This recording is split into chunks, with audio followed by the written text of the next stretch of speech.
guys, welcome to the channel. We're doing a live today.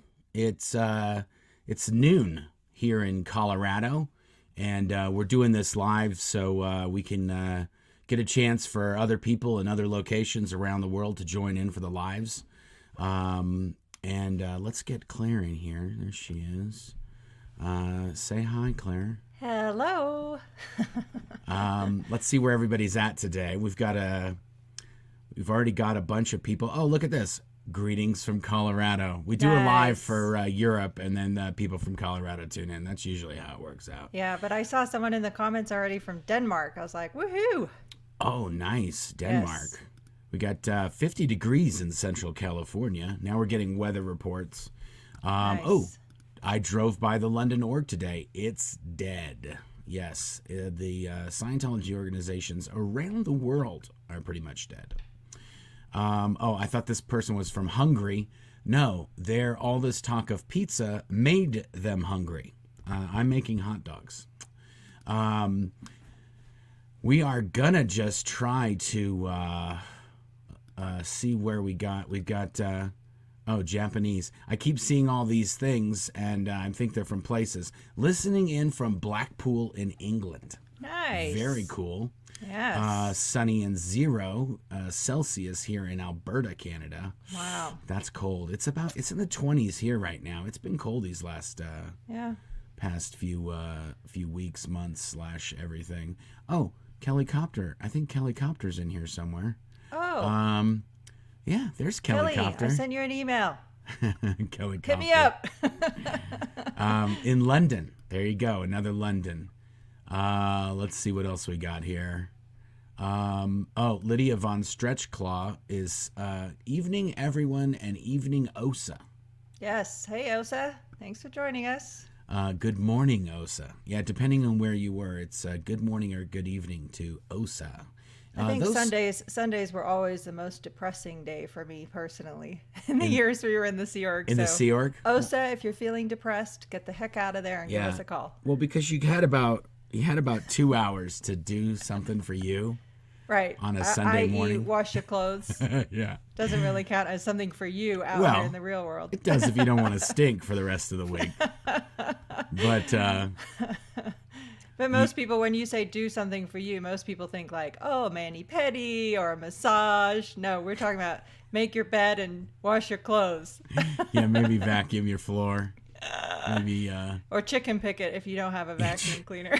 Chicken pick, yeah. Nobody had vacuum cleaners. Everybody chicken picked. That's funny. That's true. It would be like, okay, we're gonna get it, because sometimes you would actually get inspections. Yeah, white glove inspection. And well, if you flunked, or birthing, you could get humiliated publicly. Yeah, you would get. It was called a birthing inspection. And if you flunked a birthing inspection multiple times, then you would be assigned to pigs birthing. And there was like a place where the birthing was just horrible, and it was called pigs birthing, and that's what you'd get assigned to. I don't know. I don't ever really remember anybody getting assigned to pigs birthing at the ant base. Do you ever remember hearing that? Or no, but yeah, I think being restricted and having to stay at OGH was worse than pigs birthing. Yeah, OGH was a house on the property called Old Gilman House, and that's where isolation was. So if you got sick, if you had a temperature or a fever, then you'd go to isolation. And that's also where they did counseling. It was so weird the way they had it set up, because there was sick people that were restricted to the base, like they were security threats. They weren't allowed to leave, so they were under a 24-hour watch. And that's also where you went if you wanted to get some counseling. And so you'd see sick people who don't want to be there, and hey, I'm supposed to get some counseling today. And it smelled horrible. Oh my God, you could there. Pretty much just come down sick just by smelling the smell of the isolation space. Ugh. Yeah, there wasn't a lot of cleaning happening over there. No. Only the people that were sick were doing cleaning. And sick people, I don't know if they know this in the Sea Org, it's just eluded them. But sick people aren't the most industrious cleaners that I've noticed from my experience. I don't know. Just saying. It's maybe not That's maybe not the subset of your crew that you want to be doing the cleaning. Oh my God. I remember being in isolation once there at OGH, and I was hallucinating so bad that I was seeing things in my drink and things in the room. Oh my gosh, it was really bad. Why were you hallucinating? I had 103 or 4 fever. Oh, so you were having like fever dreams. Yeah. Yikes. Okay, well, today we don't really have any agenda today. We were just going to do a live Q&A, hang out with you guys, answer questions. We will try to do the same thing we did last time we did this, where we'll answer, we're definitely going to answer the super chats, but we are going to attempt to have some sort of parity with the non-super chats. So I don't want people to feel like they have to do a super chat to get their question answered. Your chances are much higher of getting it answered if you do a super chat. But we're going to try to answer some other questions as well, if we can. And we've got about it looks like there's about 700 people in here already. Nice. So, and hey, while we have a second before we get started, we should give a shout out to Goldie and a big congratulations. She's getting married this week. Woohoo! Oh wow, yeah. We did send her a little something too, and we're sending. I had to get confirmation from her about something which she just gave me. So. Oh, okay, good. It's so we're on the way. We're doing that. We're working that out. Yes. All you guys that don't think we take care of Goldie, we done took care of her. We're done taking care of her. We're doing it. And then we'll do a bunch of questions, and we'll try to answer them as best as we can. And I'm just looking over here to make sure that we're good. Everything sounds good, looks good, I guess. If you guys have got questions, get in that chat and get those questions. Claire will start starring them up. Let's just take a few more now that I can see the chat's populated on my end here. We've got people from everywhere: Denver, North Carolina, Alberta, Canada, Essex, UK. Nice. We got people in here from all over. So let's just get into it. Naples, Florida. Yeah. Woo-hoo. Yeah. Look at that. Awesome. Everyone's giving shout outs to Goldie, and got somebody from Northern Ireland even in here. Nice. I did see that there was some nonsense about some guy who said he escaped from the int base and he was hiding in the sniper shed. That's all complete nonsense. If you had just escaped from the int base and climbed over the fence and got sliced up and were running, the last place you would go is to the sniper's nest, because there's a security guard in there, and they're the guys that are trying to hunt you down. So, yeah, that didn't happen. Okay, you ready? You ready, babe? Yeah, I'm ready. Okay, well, here, we'll start it out with Denver Stevo. Hello, Mark. Hello, Claire. Hello, Europe. Hello, Osa. Which of you smells like the poo emoji? I think I know who. Okay, Denver Stevo, very leaning into the poo humor there. Nice. And look at his icon there. he has a poo emoji icon. That's true. I never really noticed that. There's so many different icons that people use. Thanks for joining us, Denver Stevo. On this. Okay, I'm going over to Claire's. Not so sunny Sunday in Colorado. Yeah. Oh, here's one. Kim Hallman from Philly. Clap to my favorite couple. The book was awesome. Oh, I hope she's talking about my book. Thank you, Kim. Nice. I appreciate Thanks it. for joining us, Kim. We appreciate you being here. This is Joe Schmo from Simcoe. Says, hi, Osa from Vancouver, Org. Nice. Lydia Von Stretchclaw. Oh, Lydia. A love for non-U.S. time zones. Love you guys for this. I have a date with John Wick, so really hoping to be back in time for this perfect day. Okay, well, I hope you get to go see John Wick. That sounds like a lot of fun. Yeah. I'm a John Wick fan. I like a John Wick movie. Yeah, he's pretty badass on all that John Wick action. I've been missing SPTV all weekend. I don't know if Mike or Aaron have been doing any. I know that Aaron was doing something else besides his YouTube stuff, so I don't know what he's been doing in terms of videos and stuff like that. But here we are. We're doing it. Alexandra Kitsey says, love you guys' channel. Can you explain how Scientology gets away with obstruction of correspondence? It is a federal offense to open, destroy, etc. someone else's mail. That's easy.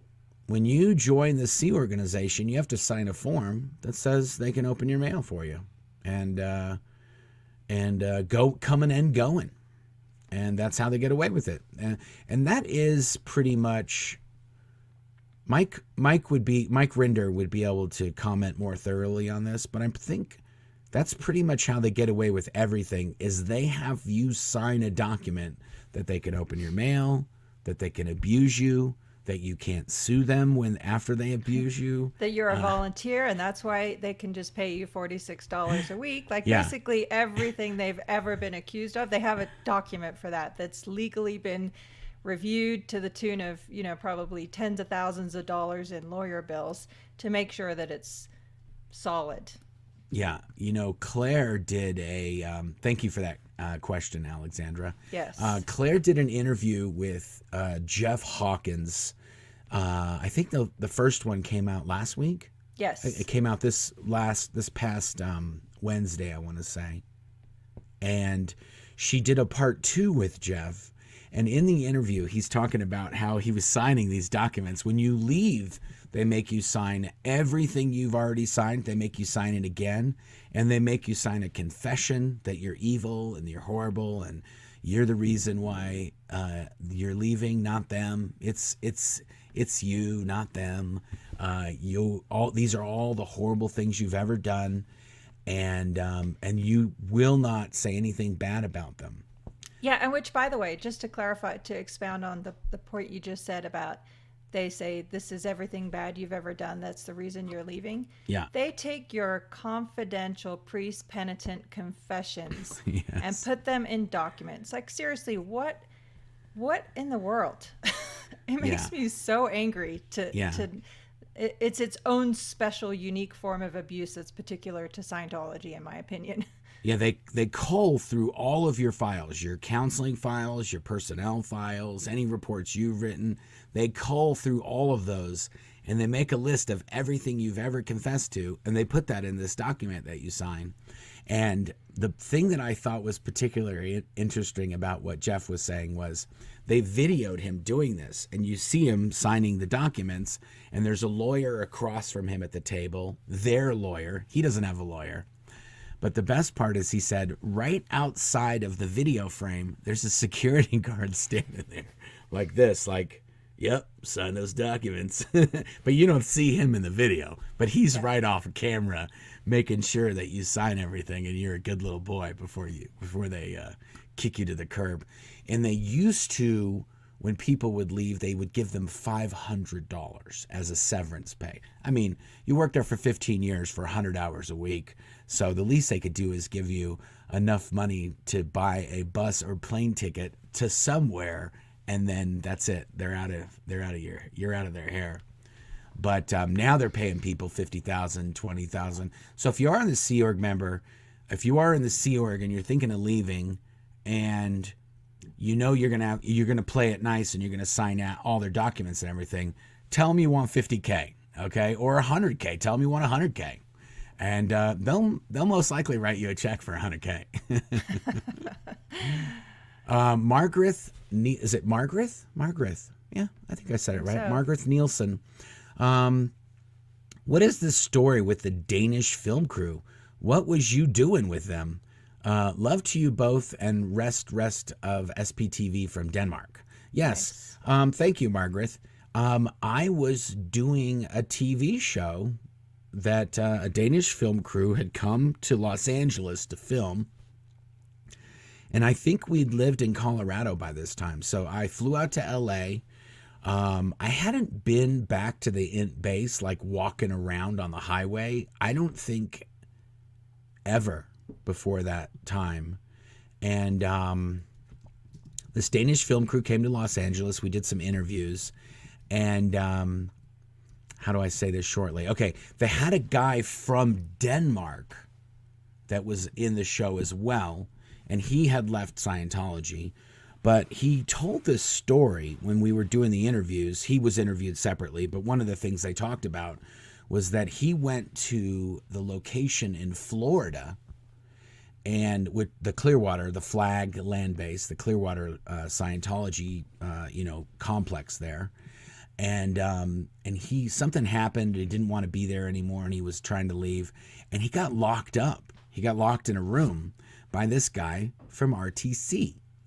And this guy from RTC was like he was what was called an MAA, or a master at arms. And they're the people, they're kind of like the police inside Scientology. Yeah, except that instead of dishing out tickets, they dish out punishment. Yeah. And they carry the baton, remember? Yeah, they have like a swagger stick, like a little wood, like whack you with kind of thing. And so he told this story about this guy from RTC that locked him up in Florida. Anyway, so we go to the Int base, and this guy comes with us. This Danish guy comes with us, and I'm gonna like show him around, like from the highway, like, oh, that's where I used to work, and that's where this is. And anyway, so we get there, we park on down the road from the property, and we walk up there, and it's a whole film crew, Danish film crew. There's like a producer and an interviewer and a camera guy and an audio guy, the whole thing, whole production. And we're walking down the highway, and these cars start coming out, and then they park where our cars are, and all these Sea Org members jump out, and they start yelling at me, like a lot of them. It was a girl named Eve Laws, a camera guy named Paul Sarkany, a guy that I used to work with, Kevin McHenry, this girl Catherine Fraser, which if you want to see who Catherine Fraser is, there's a video, there's a film with Louis Theroux where she's arguing with him about turning off the camera. And I'll see if I can find this Danish documentary that we did, and we'll put a link to it in the description of this video so you guys can see. It's amazing. But and don't forget my cousin Amber. Her cousin Amber. And now here's the most crazy part of this whole thing. This guy, his name was Robert Dam, this Danish guy. And when he told this story a few days or the day before, whenever, he talked about this guy from RTC locking him up. Well, they sent one more person out to the highway, and they didn't know who this Robert Dam guy was. I mean, he was some public Scientologist at Florida. So who at the Int base, the Int headquarters of Scientology, who there would possibly know this random Scientologist guy? Well, there was one person on the highway that knew him. His name was John Stumke. And he used to be an RTC, and he used to be an MAA in Florida. And they sent him out because he now worked at the Int base. And hadn't John even had personal interaction with Robert? He had locked him up. Oh, yeah. You just said locked him up in a room. Yeah, he was the guy. And he said the guy's name was John Stumke. Anyway, so we're out on the highway, and I'm like going around, and I'm while they're screaming and yelling at me, for the Danish film crew, I'm explaining who each person is. I'm identifying them. Oh, this is Paul. This is Eve. Oh, that's John Stumke. And the Robert guy goes, wait a minute, you're John Stumke? And he goes, yeah. And he goes, do you remember locking me up? And it was the weirdest thing. But the best part is that John Stumke was screaming and yelling very loud. Like, he is a loud guy just normally, but he was screaming and yelling at me. And the Danish film... I think he's one of the most antagonistic, nasty people I've ever met. Yeah, he is pretty aggro just on a regular basis. he can slip into angry. That's first gear for him. Yeah. That's like, he's already angry in neutral, and first gear is crazy angry. And then it just goes up from there. Yeah. Excuse me.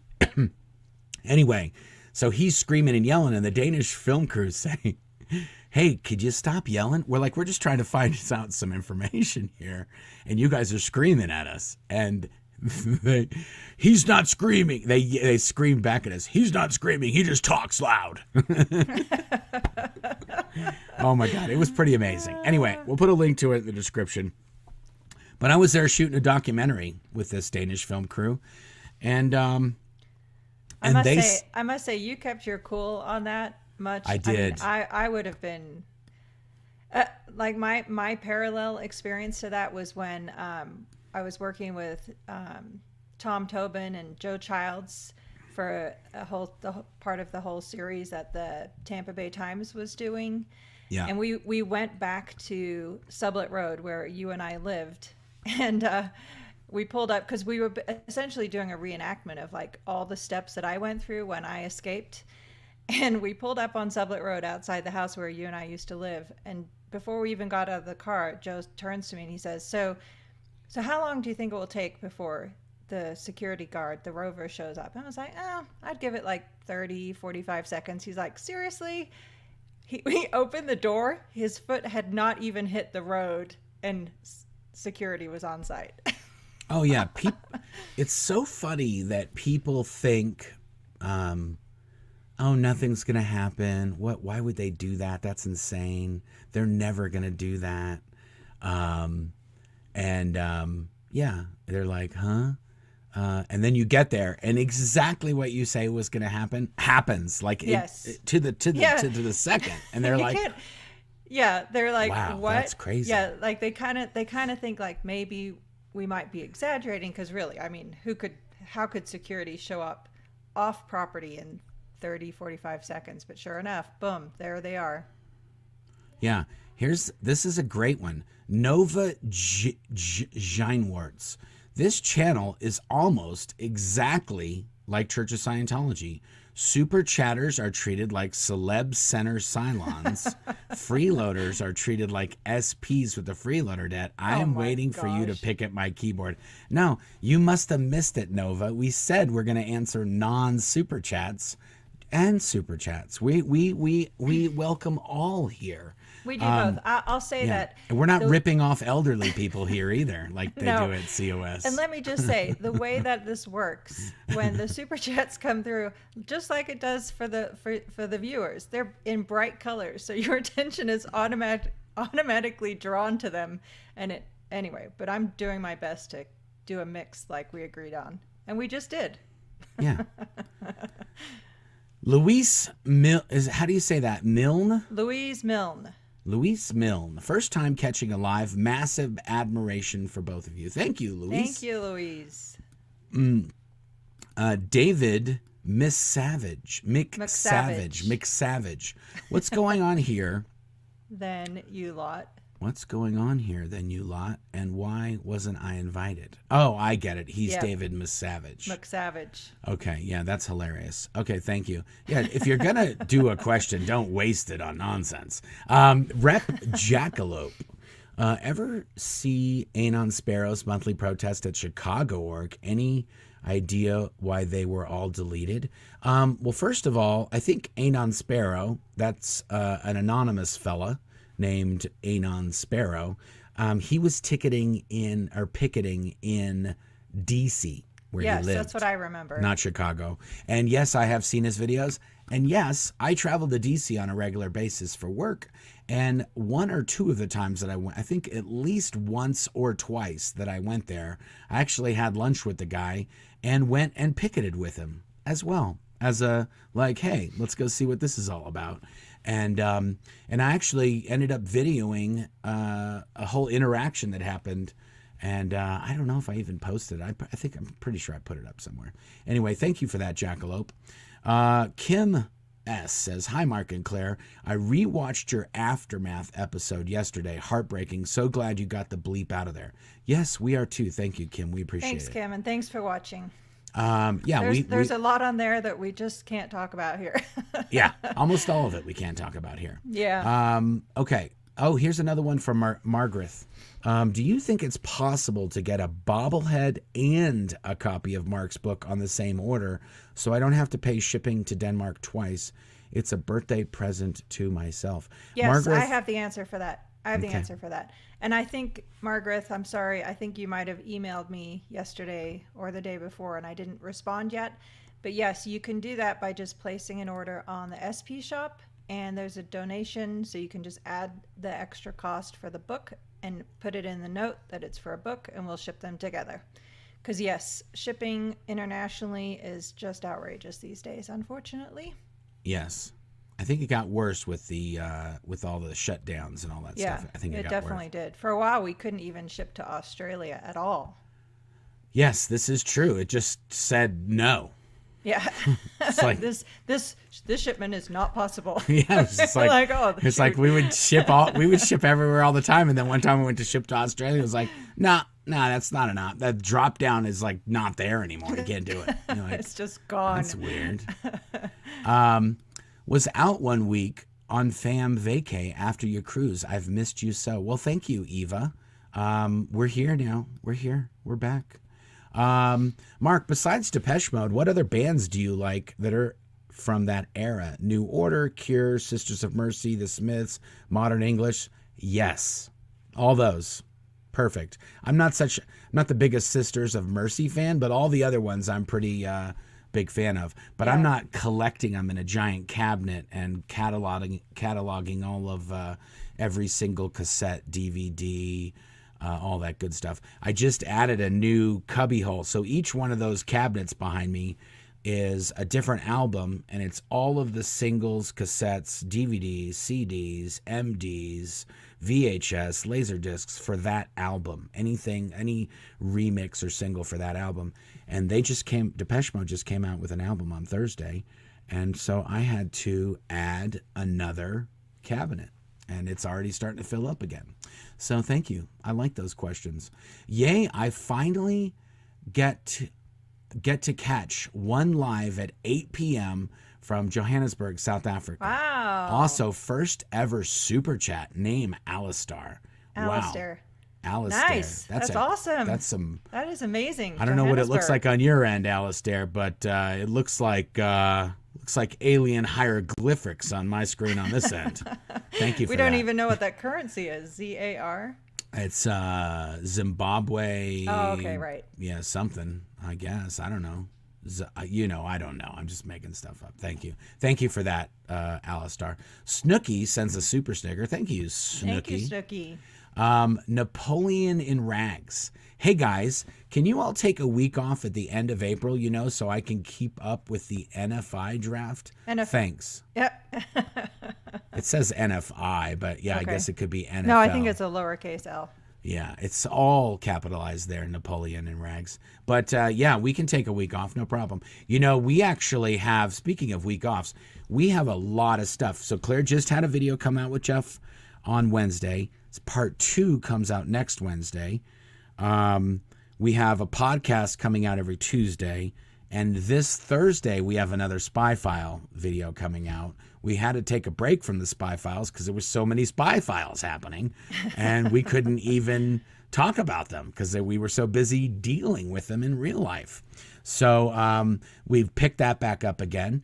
And for those who like to listen to podcasts, you can get all of these on podcasts. And actually, the SP Files come a day early. They come out a day earlier on the podcast for whatever it's worth. It's just the way it worked out. So yeah, if you want to catch a Spy File early, you can head over to the podcast and listen to it before it comes out up on YouTube. Question: were there any PIs on your cruise? There could have been. I didn't. Did you notice any, babe? I did not, but we were just focusing on relaxing and having fun. We weren't doing anything that anybody should take any issue with. Yeah.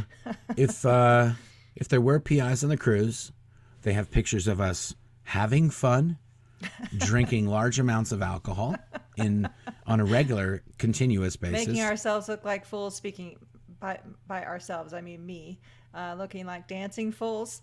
Yeah, dancing crazily, relaxing on beaches, yep. Cabanas, swimming pools, and having fun with the kids and eating way too much food. So yes. if they put out any more videos on their hate sites or on their Twitter trolls that put out stuff, I'd like to see that. They might have some new content we don't know about. That could be fun, actually. I love that they have to Photoshop our photos for our websites. Yeah. For their they have to make us to try and make us look nasty. Yeah, I went to a party at there's a gal named Tori Chrisman who she used to work for OSA on the internet. That was her job, was to combat SPs on the internet as a Scientologist. Like she was one of the people that we now say hi to.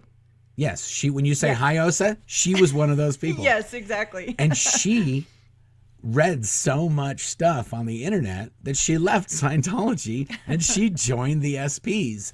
Anyway, her name is Tori Christman. She has a YouTube video. Can you get the link to that? Yep. And we'll put it in the description. Yeah, and I talked to Tori. I'm going to be doing an interview with her after I'm done working on this current series I'm working on. Perfect. Yep.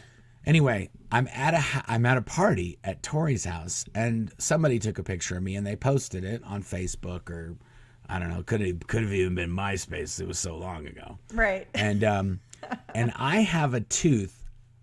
I don't know which side it's on. This one. I have a gap, just a little gap right there. That tooth is just a little narrow. And because there's a gap there, they just photoshopped out the rest of the tooth. And so they have me like smiling and laughing, and I'm just missing a tooth right there because my mouth is open and I'm smiling so you can see my teeth. And when I saw it, I thought, oh my gosh, that gap is getting so much bigger. And then I looked and I'm like, oh no, they just removed the whole tooth in the Photoshop. So that's the kind of stuff they do. They try to find the worst pictures they can find of us, and then they make us look even worse. So yeah, fun. Weird question, but how many siblings does Shelly have? I've only heard of her older, who was married to JB. Are all of them in the Sea Org? Well, now this is a good question. I'm going to let Claire answer it, but don't go too much, Claire, because Claire's going to talk to a bunch of these people and a bunch of the people that know Shelly, and they're going to go through Shelly's entire life history on this series that Claire's working on. Yeah. From a small child to current. So, yeah. But 3 is the answer that I know of. I'll double check that just to make sure there's none that I'm missing. And none of them. Yeah, it's 3. Yeah. Only one of them is still in the Sea Org. So hopefully sometime in the near future, she escapes and can be on my series. Wouldn't that be amazing? It would be amazing. And the crazy thing is that I worked with 2 of her sisters quite extensively. Yes. So, including the one that's still there. The one that's still there, I worked with the most. And I worked with her for years and years and years because she, along with Shelly, also worked with L. Ron Hubbard. And she ended up working in Golden Era Productions and worked in the cassette manufacturing area where I worked. She was the one that made the cassettes, and I was the one that checked the cassettes. So I know her very well. Her name is CB, or Clarice Barnett, which was then Clarice Brousseau. And she was actually married to the gentleman, John Brousseau, who escaped from the property. And he was the one who made all these custom motorcycles for Tom Cruise and Dave Miscavige. And he made him this custom bulletproof van that Dave used to drive around. Anyway, so yeah, that was not a weird question, and we were able to answer it. It's a miracle. See how things happen here? Sometimes it all goes well. Jesse Schaefer says, Lady Veritas needs some love. I don't know what that means. But we'll give Lady Veritas some love. Sending love, Lady Veritas, for whatever it is that you need some love. Not sure what that's all about. We must have missed some. We grew up in a there. cult, so that could be a very obvious thing to everybody else. No, I think there's just some chats going by really fast that we might have missed. Okay. Lisa Kober says, is Landmark a Scientology offshoot business, sort of like WISE? Well, WISE is the world enterprise of Scientology enterprises, and it is a Scientology enterprise. It's not an offshoot. Landmark, as far as I know, was started by somebody who had some involvement in Scientology, and it is a cousin of Scientology, not an authorized one. There is no authorized offshoot of Scientology or other thing, but WISE is 100% an authorized Scientology activity. So, but yes, Landmark is some like a bastard cousin. That's what Landmark is, and it's all nonsense. So Landmark is equally as nonsense as Scientology. Thank you for that, Lisa. Vernon Salvateria says, did you know Kelly Preston? I did. I actually gave, I told a story about it somewhere. It could have been on here. It could have been on Aaron's channel. It probably was on Aaron's channel. I was in charge of for a long while, the cinematography film team, the shoot crew. I was the shoot crew chief. And then after that, I became the pre-production director, which is kind of up and over. So instead of being over the shoot production, I was over the pre-production, which got everything ready for the shoot production team. And I was sort of the king of the castle. I was there during the entire time that we had built this giant building to film in, with a huge studio called the Cine, or cinematography, the Cine Castle. And so when John Travolta and Kelly Preston came to the international headquarters and David Miscavige brought them to the Cine Castle, I was the one who would do these type of tours because I knew everything about the castle and how everything worked. And I was also, a chatty bastard like I am today. So I could kind of pull off giving a tour to John and Kelly. But the best part of that is that she was pregnant with her first daughter at the time. Ella Blue. And I was not, I'm in the Sea Org for, probably going on 10 years by the time this happened. And I started there when I was, 16, 17 at the Imp Base.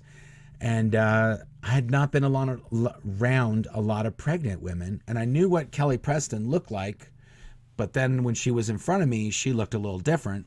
And she was several months. I want to say like 6 or 7 months pregnant. And her personalities were really coming out.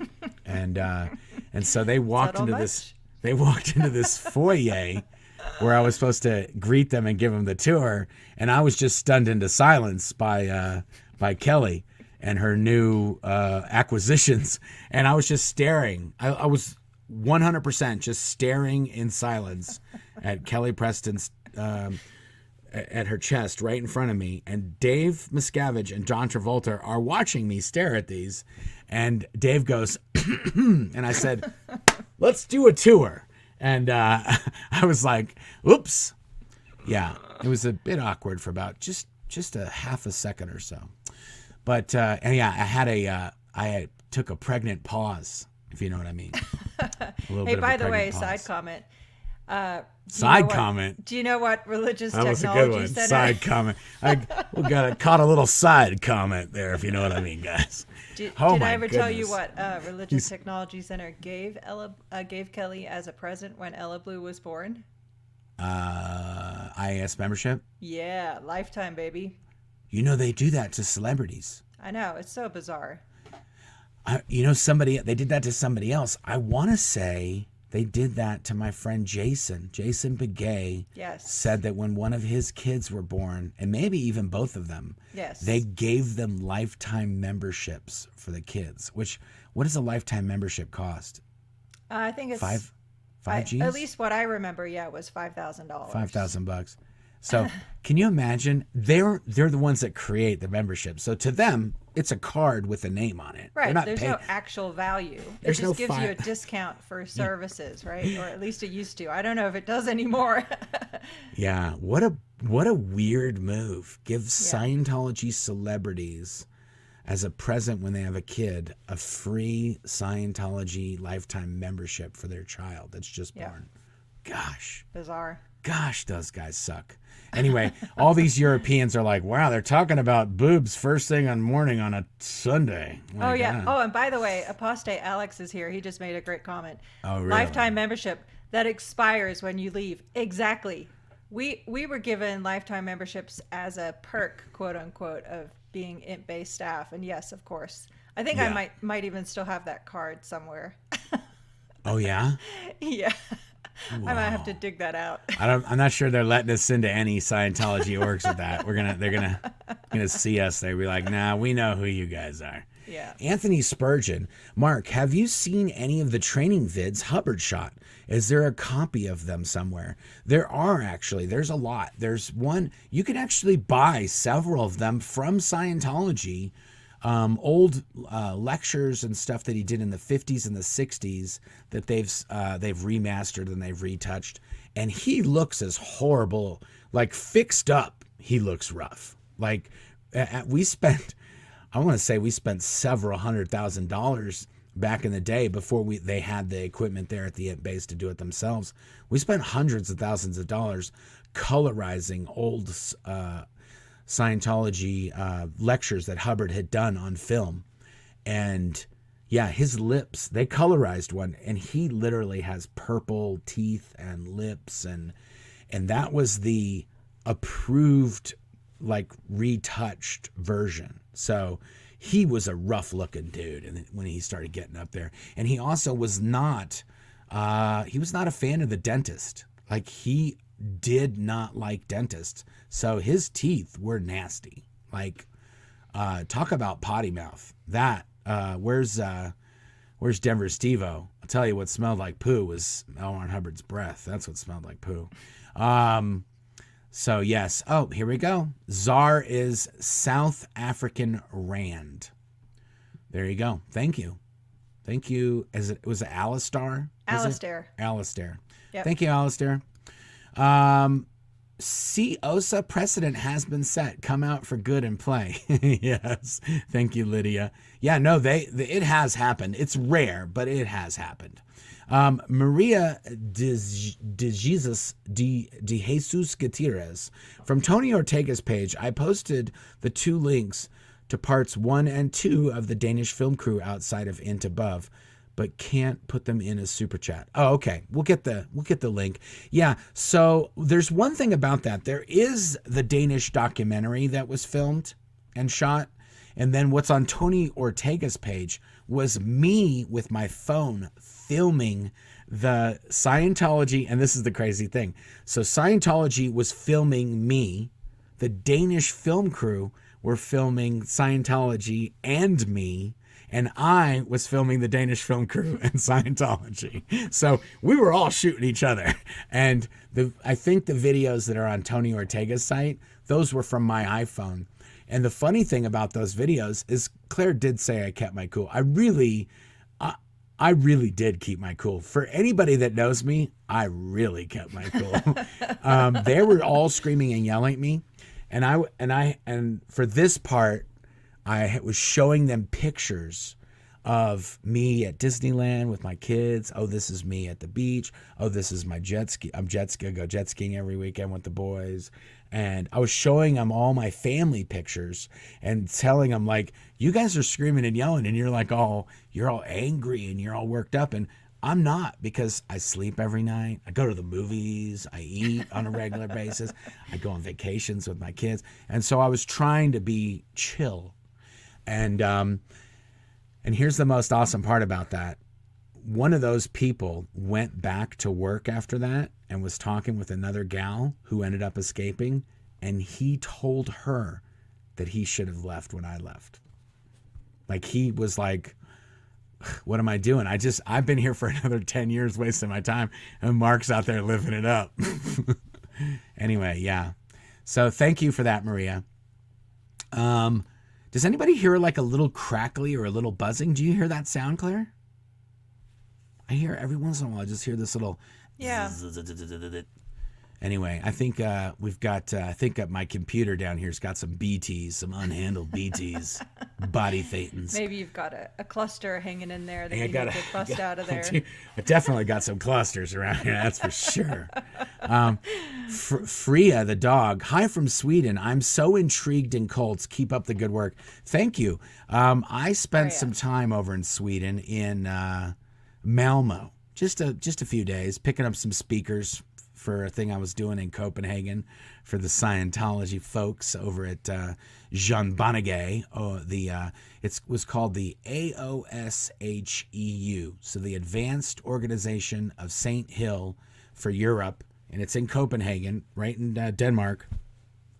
And I was setting up all these audiovisual systems and all the secret cameras that record the counseling and all kinds of stuff. And they wanted this lounge right as you walk in the organization. There's like a lounge for them to bring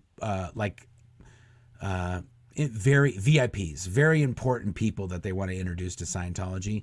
And the speakers that they wanted in there were these really super high-end speakers. And I couldn't get them in Copenhagen. I had to take the flying boat over to Malmo or something like that. Does that make sense? Is there a flying boat to Malmo? Am I just like not remembering this correctly? Probably a hoverboat. Yeah. No, well, that's what they called it. They called it the flying boat.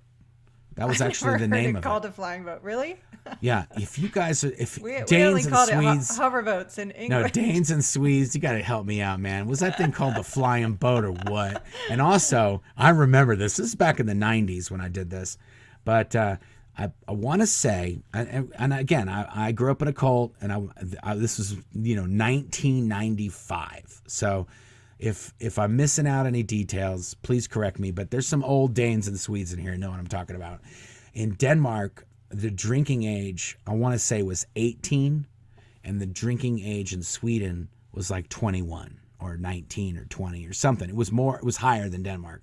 So these flying boats on Friday afternoon would be filled with Swedes that are 19 and 20 and 21, and they're coming over to Denmark, to Copenhagen, to get drunk over in Copenhagen because they can drink and be 18. And by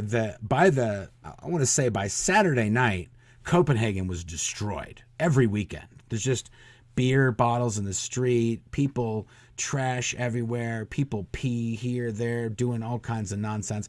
And the whole town just looked like it was overrun by partiers. And this was a weekly occurrence. It would happen Friday night and Saturday night. And then I think like Saturday and Sunday, all the Swedes would just take the flying boats back to Malmo. So it would be, you wouldn't want to go on a flying boat from Sweden to Copenhagen on Friday, and you wouldn't want to go the other way on like late Saturday or early Sunday, because it'd just be all these drunk, hungover Swedes sleeping on the flying boat. Anyway, I hope there's some flying boat people. I got nothing. Hans Christian Schwartz said that yes, flyboat is correct, but it's a literal translation. Somebody else said, so yeah, it is hoverboat, but their literal translation in Sweden is flyboat. Yeah, so that's what they call it there, the flying boat. I know, but it's not actually. Anyway, whatever. I know it's Walking a away. Hoverboard, but they call it the flying boat. Not board. Hoverboat. I don't think it's board. It's hoverboat. Boat. Yeah, hoverboat. Yep. Oh my goodness. Anyway, I'm telling you, and the Danes and the Swedes that were around in the 90s, I'm spitting facts here. They know it. Yep. Here's a good one. Does OSA have a picture of Mark passed out on the street in Sweden? No, they don't, because I was in the Sea Org and I definitely could not drink, or I didn't drink. And okay, here it is. Oh, I got it. Where did it go? Oh, some dude said here it is. Freya. What happened? There it is. Freya. You could drink at 18, but buy alcohol in store at 20. That's why we went to Denmark. There you See? go. I'm telling you guys, I'm steel trapping up here. That's what's going on. Good morning from Melbourne, Australia. I have been corrected by Mike many times. Melbourne. You don't say Melbourne. You say Melbourne. I think I got that right. He's corrected me so many times I could have it wrong. I could be saying it wrong. Wow, Lydia Von Stretchclaw, David Miscavige, this is living proof that there's such a thing as bad publicity. Oh, yeah, definitely. Okay, what do we got here? Are we going to do questions? I don't know what's going on. Oh, Star, here we go. I veered into the like Mad Max zone to find some comments about Sweden. Yeah, I was like, wow, I don't remember marking that for. Yes. Mark's going. Free balling, free wheeling. Whoa, hey, take it easy there. I meant free wheeling. This is a very X-rated podcast for a Sunday. Vernon Salvateria. Claire, did Mike Rinder apologize for the car accident? Were both of you injured? Neither of us were injured. And Honestly, you got to give a little bit of backstory because not everybody knows what you guys are talking about. It was like 4:00 in the morning and probably 2002, 2003. It was pouring rain in Hemet. This was when Mike and I both were working in Religious Technology Center. Like I said, 4:00 in the morning, I was driving a vehicle up the main road, and Mike was driving on a road that intersected. And right at the last minute, he turned to go left and smashed into my car. Neither of us were hurt. We were both kind of stunned. I think we'd both had maybe 2 hours of sleep at the time, so we weren't exactly like, best driving awareness conditions. But yeah, no, we're all good. Mike and I never had run-ins, despite many opportunities where we could have. So here's the $1 million question. Okay. Yep. When I had that motorcycle accident, I had a motorcycle accident where it was foggy and I was driving and I hit a curb and I flipped and scratched my helmet.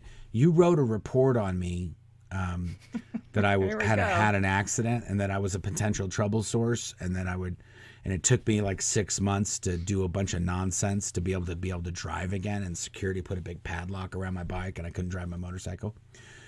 When you had that accident with Mike, did you guys write knowledge reports on each other about having an accident? I don't think so. So it was sort of like it was an accident that you were involved in and Mike was involved in, and you guys both kind of just agreed to let that ride. Uh-huh. And then you were able to just drive and live your life as you wanted with no repercussions. Am I right? I get where you're going with this, but you know what? You're reading way too much into this.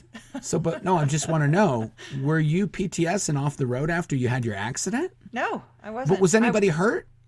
No. No, but was hurt. So sort of like exactly the same situation as that I experienced, but I was not able to drive for 6 months after that. You were having because trouble walking. Someone wrote a report on me that said you were hurt though. I was sore. I wasn't. Nothing was broke. It was just kind of damaged. I don't know. We're talking about something. So what year was it that happened? 2004, right? When what? So when I wrote the report on you. When did the accident with you and Mike happen?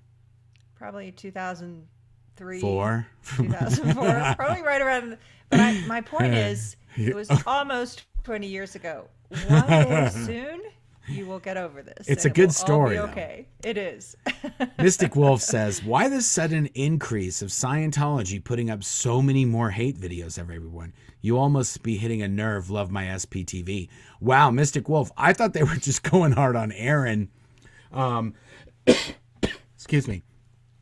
I didn't know they put up new hate videos about us. They were it was a lot of Twitter. Actually, now that I think of it, Aaron did say they put up a new one of me where they re-edited a video where I talked about passing out on Hollywood Boulevard when I had first escaped from the Sea Org and got blackout drunk at my birthday because a fashion designer just happened to have a giant open bar party the same night as my birthday and then invite me to said party with full open bar. Yeah, I'm not sure. I think it's because I keep bouncing all over the map on why they're doing this now, but I think it's because of the people that we're helping escape. We are helping so many Scientologists get out of Scientology, and this is the crazy thing, because Scientology says that we're so horrible, and they say that we're the most evil people in the world, and that we've done all these horrible things like lick crackers, that Scientologists that are leaving sort of are trying to find out what's going on with us. Like, what are we doing? What are we up to? And then they come over here and they see that we're helping people leave, and then they join up, and then we help them leave. And correct me if I'm wrong, Claire, a lot of the people that we are helping, we are finding out like a lot of dastardly stuff that's going on inside Scientology from these people. Oh, absolutely. Like absolutely illegal. And, yeah. Like not like they're licking crackers over there. No, we're talking about stealing hundreds of thousands of dollars from elderly people. And and continuing to do all the same stuff they've been doing for 70 years, like destroying families and bankrupting people and all that. But now they're in a whole new realm of like unbelievable crime that's happening in there. And so we've been finding out about it, and we've been talking about it. And some of these people, I mean, I'm just going to say, some of these people that they've stolen money from, these people are getting their money back. Yep. And when Scientology members find out about people getting money back, then they start thinking about maybe leaving is a good idea, because Scientology, it's a very good chance that if you're still involved in Scientology at this time, you have been robbed or defrauded in some way, and you have a very, very viable recourse, options of recourse, and Scientology will write you a check. So so not only are we getting people out, but we're getting people their money back. We are reporting, of course, we're reporting all of these crimes to law enforcement and authorities and federal authorities and all that sort of thing. But that, I think that it's kind of like a 1-2 punch. Like, we never thought about when we left, we were on our own. Completely. Yeah, it was rough. It was hard. Yeah, it was rough. I think by the time I made it to you in Kansas City, I had maybe, $15 left? Yeah. And we had the clothes on our back. We didn't get our belongings back for 4 months. 4 months. Yeah, 4 months. We didn't have clothes. We had nothing. We had nothing. And we literally had the clothes on our back. Yeah. And we didn't have any job. We had no real world experience. Her family we couldn't talk to. My family we couldn't talk to, except for my dad, which we didn't even know that he would let us stay with him. We didn't even know that he had a place for us to stay. We ended up, I think, about a year. It took us about a year to sort of like get our bearings. I want to say about a year. We were pretty much like, okay, we got this. But that first year, including some pretty rocky moments during that first year was pretty hit or miss in terms of, are we going to be able to pull this off? Right. And if we had somebody like an organization that would have helped us out, helped us find a place, tell us how credit works. We didn't even know how credit worked. We didn't have us credit with a resume. cards. I mean, all of that.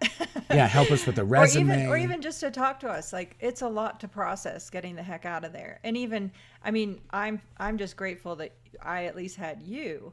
It's even more so for people that get out by themselves and have nobody to talk to that I can understand and relate to what they've lived through. Anyway, but so that's where the Aftermath Foundation, I think, is definitely hitting a nerve. And on that note, I thought we should just take a moment to mention you and I are on the board. Of course, our time is completely volunteer. We are not paid. I'm the treasurer. But we have an amazing network of volunteers, and we are absolutely gaining momentum with some incredible resources. And help from the foundation carries no caveat or requirement that you're going to share your story. But for those who decide that the foundation helps and gets out, who then do want to share their story, amazing, that's great. And obviously that helps people to know the good work the foundation does. But like you said, we've learned some horrific stories, and those are coming. So it's we don't, and that was what I was sort of getting around to, was that we don't require that anybody says anything about themselves after they leave. If they want to disappear right off into the sunset and live their life, and we never hear about them, that's awesome. That's great.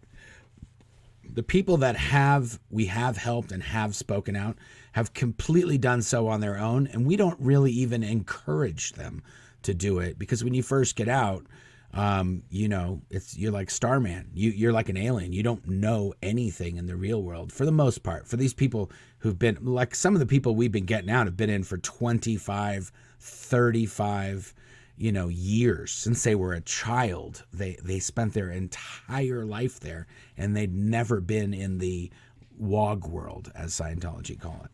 Anyway, so, but the fact that we were able to help people, that's the whole reason we're doing it. The fact that they're speaking out, bonus.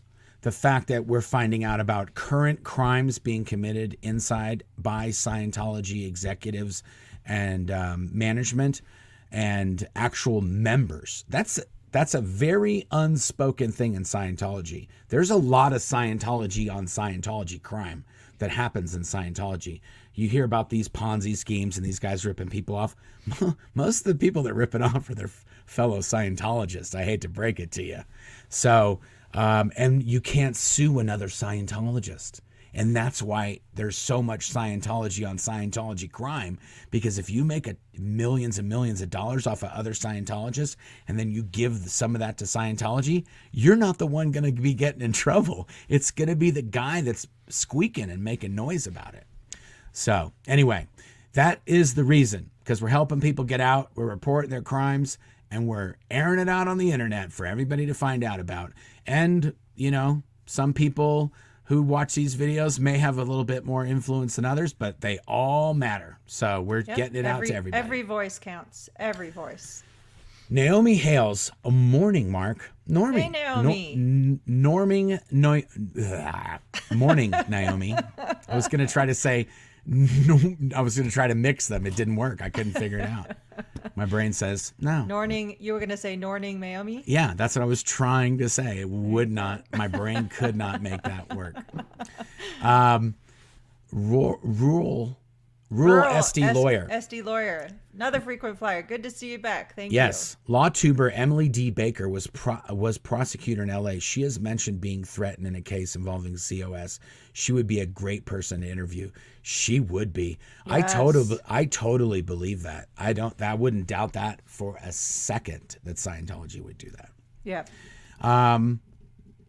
Oh, that's Denver Stevo. We got that one already. Simply Sarah, Mark, I watched the Aftermath series this week. How do you look so much younger now? You know, living right. Exposing Scientology burns calories. This is a fact. No. Thank you. I appreciate it. I think I look like a tub of lard all the time, but I'll take a compliment if I can get one. Do I look younger than I did on the show? Oh, you know, it's because I had that big Papa Smurf beard. Did I have the beard on the show? I'm trying to remember. I think you did. Yeah, and I think also you changed your hairstyle. That probably has a lot to do with it too. For the past, say, 5 or 10 years, I've had this big bushy beard, and it's just gotten grayer and grayer. And now, if I grow it out, it's just basically white.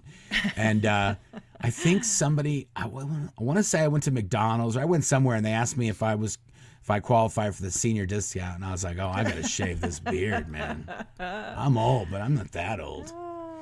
Tiff Grooves, after leaving Scientology, did you have to get to re-know each other, considering how little time you spent together in the SO despite being married? Sort of. I mean, we tell a funny story on the Aftermath show where when we escaped in 2005, we had been married for 13 years at that point. Yeah. We had been married for 13 years.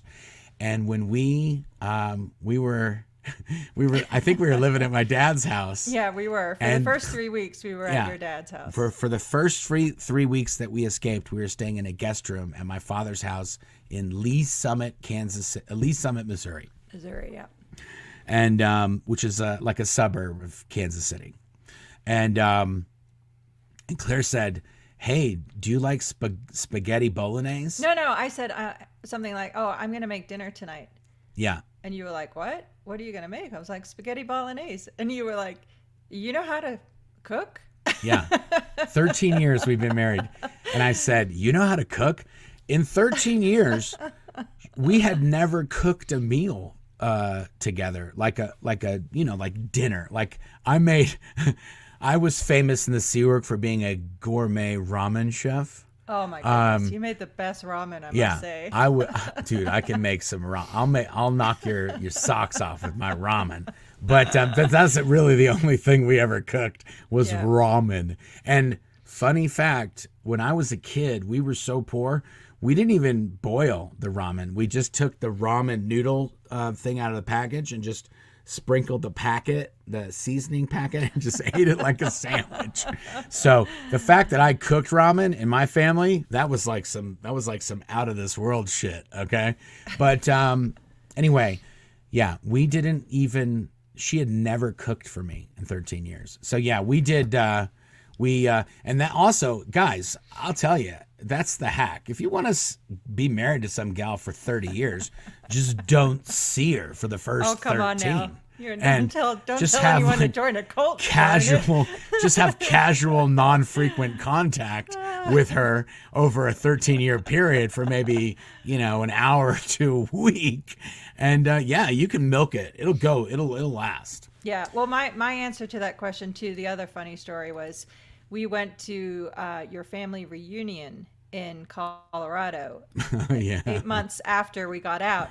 And it was the first time. So again, we'd been married 13 years, and it was the first time, other than your dad, that I'd met any of your family. Yeah. And they were so nice. They were just like, "Oh my gosh, it's really nice to meet you. Thank you for coming. Please just don't wait 13 years before you come see us again." Yes. Oh my God. Somebody in the comments, where is it? I just saw it. It flew by. This is the best idea ever. I want to see a Sea Org cookbook. Page 1, rice and beans with chicken. The end. Hey, by the way, yes. The Lucky CG, I don't know where you think we're getting chicken from, okay? It was rice and beans, the end. No chicken. If we were at Golden Era, we did do okay on food, and we did eat a lot of chicken. But if you're on rice and beans in the Sea Org, there's no chicken. You just get the rice and beans. Anyway, okay. John Nelson. Hey guys, happy Sunday. Hope all is well. Hashtag SPTV. Jen. Thanks for joining us, Jen. Yes, thank you, Jen. Hashtag SPTV. Cha-cha. There it is. Got my you cracker. Covered, Jen. Oh, we're switching over. I'm going to put that Cracker Liquor logo up for a little while here. That's right. The Loopy Alchemist. Does Osa have to word clear every super chat? That's really funny. You joke. I don't think they do, but that would be like a punishment. David Miscavige would be like, you have to word clear the comment section of one of Mark's videos if you guys don't get him to stop doing them. If you did get an order from David Miscavige, you did have to word clear it, which means you would have to sit across another person that has the exact same transcript of whatever David Miscavige told you to do. If David Miscavige had a meeting with you, there would be a transcript that would be delivered to your office within an hour or two after the meeting. Usually, if it was a short meeting, you'd get it in 5 minutes. But if it was an hour meeting, an hour later, you would get a transcript usually. It was usually the running time of the meeting was how long it would take to get you a transcript. And you would get a transcript, and if he was telling you to do stuff, then you would have to sit across another person who had the same copy of the order, and you would have to read it aloud to the person. And if you stumble or mess up or do anything, that means you have a misunderstood word. You can't say, "Oh no, I understand all those words." No, you have to look up one of those words.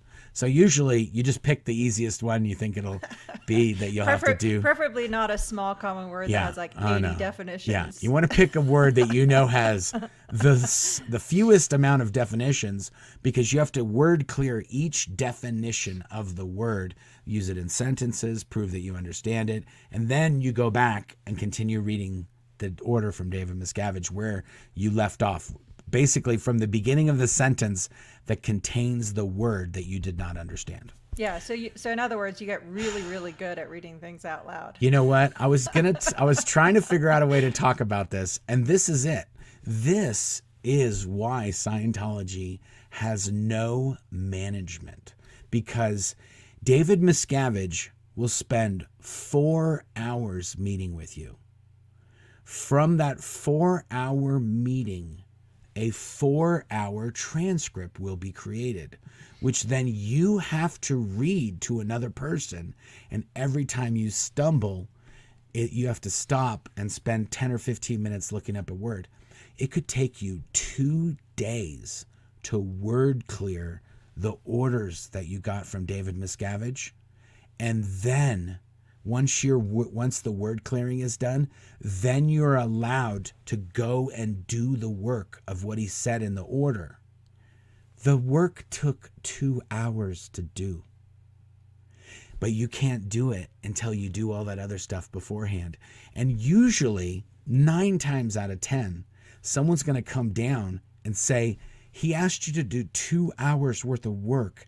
It's 2 days later. Why haven't you done it? And you're like, I've been trying to word clear the orders that I got. And don't forget, in order to do the word clearing, you have to have had enough sleep. Yeah. So oftentimes you'd then be required to go to sleep, because most times at the meeting you're running on like 2 hours sleep, or 2 to 4 hours sleep. Yeah, so well, and the other thing I was going to say is that sometimes you would just do the work. Just be like, I don't give a shit. I'm just going to do the work. Yeah. You do the work, and then once you do something that David Miscavige said that you were supposed to do, you have to send him what's called a compliance report. So you have to say, you said water the plants. And that is a real order. That's not I'm not making that up or using that as an example. That's a real order. David Miscavige, or COB, said, why aren't you watering these plants? These plants need to be watered. Okay. What was ordered? David Miscavige said, water the plants. And then what was done? I went and got some water. I put it in a pot. I brought the pot to the plants. I put the water in the plants. The plants seem to be doing better, and they like the water. Okay, good. And then compliance report. Please approve. And also, you have to show evidence. Yeah. So there's a section that says plants. evidence. And where it says evidence, you have to go get a Polaroid, because who's developing film? That's ridiculous. No, you have to take a Polaroid. Scientology love them some old tech. I bet you go to a Scientology org right now, there's at least 2 or 3 Polaroids up in that bitch. Any which one you go to, they got Polaroids, because they need to be able to take pictures for evidence and send compliance reports. You take a picture of your plant and you Scotch tape a Polaroid to this thing, and you have to send that to David Miscavige. That gets done for every single thing he says to do. And he's meeting with people all day, every day, from all parts of Scientology, telling them to do stuff. And they're chopping down trees to send him compliance reports and taking Polaroids and stuff to send it to him that they did it. This is a Tuesday in Scientology. This is how they manage Scientology. This is how David Miscavige runs that thing. And you wonder why it's up on the rocks.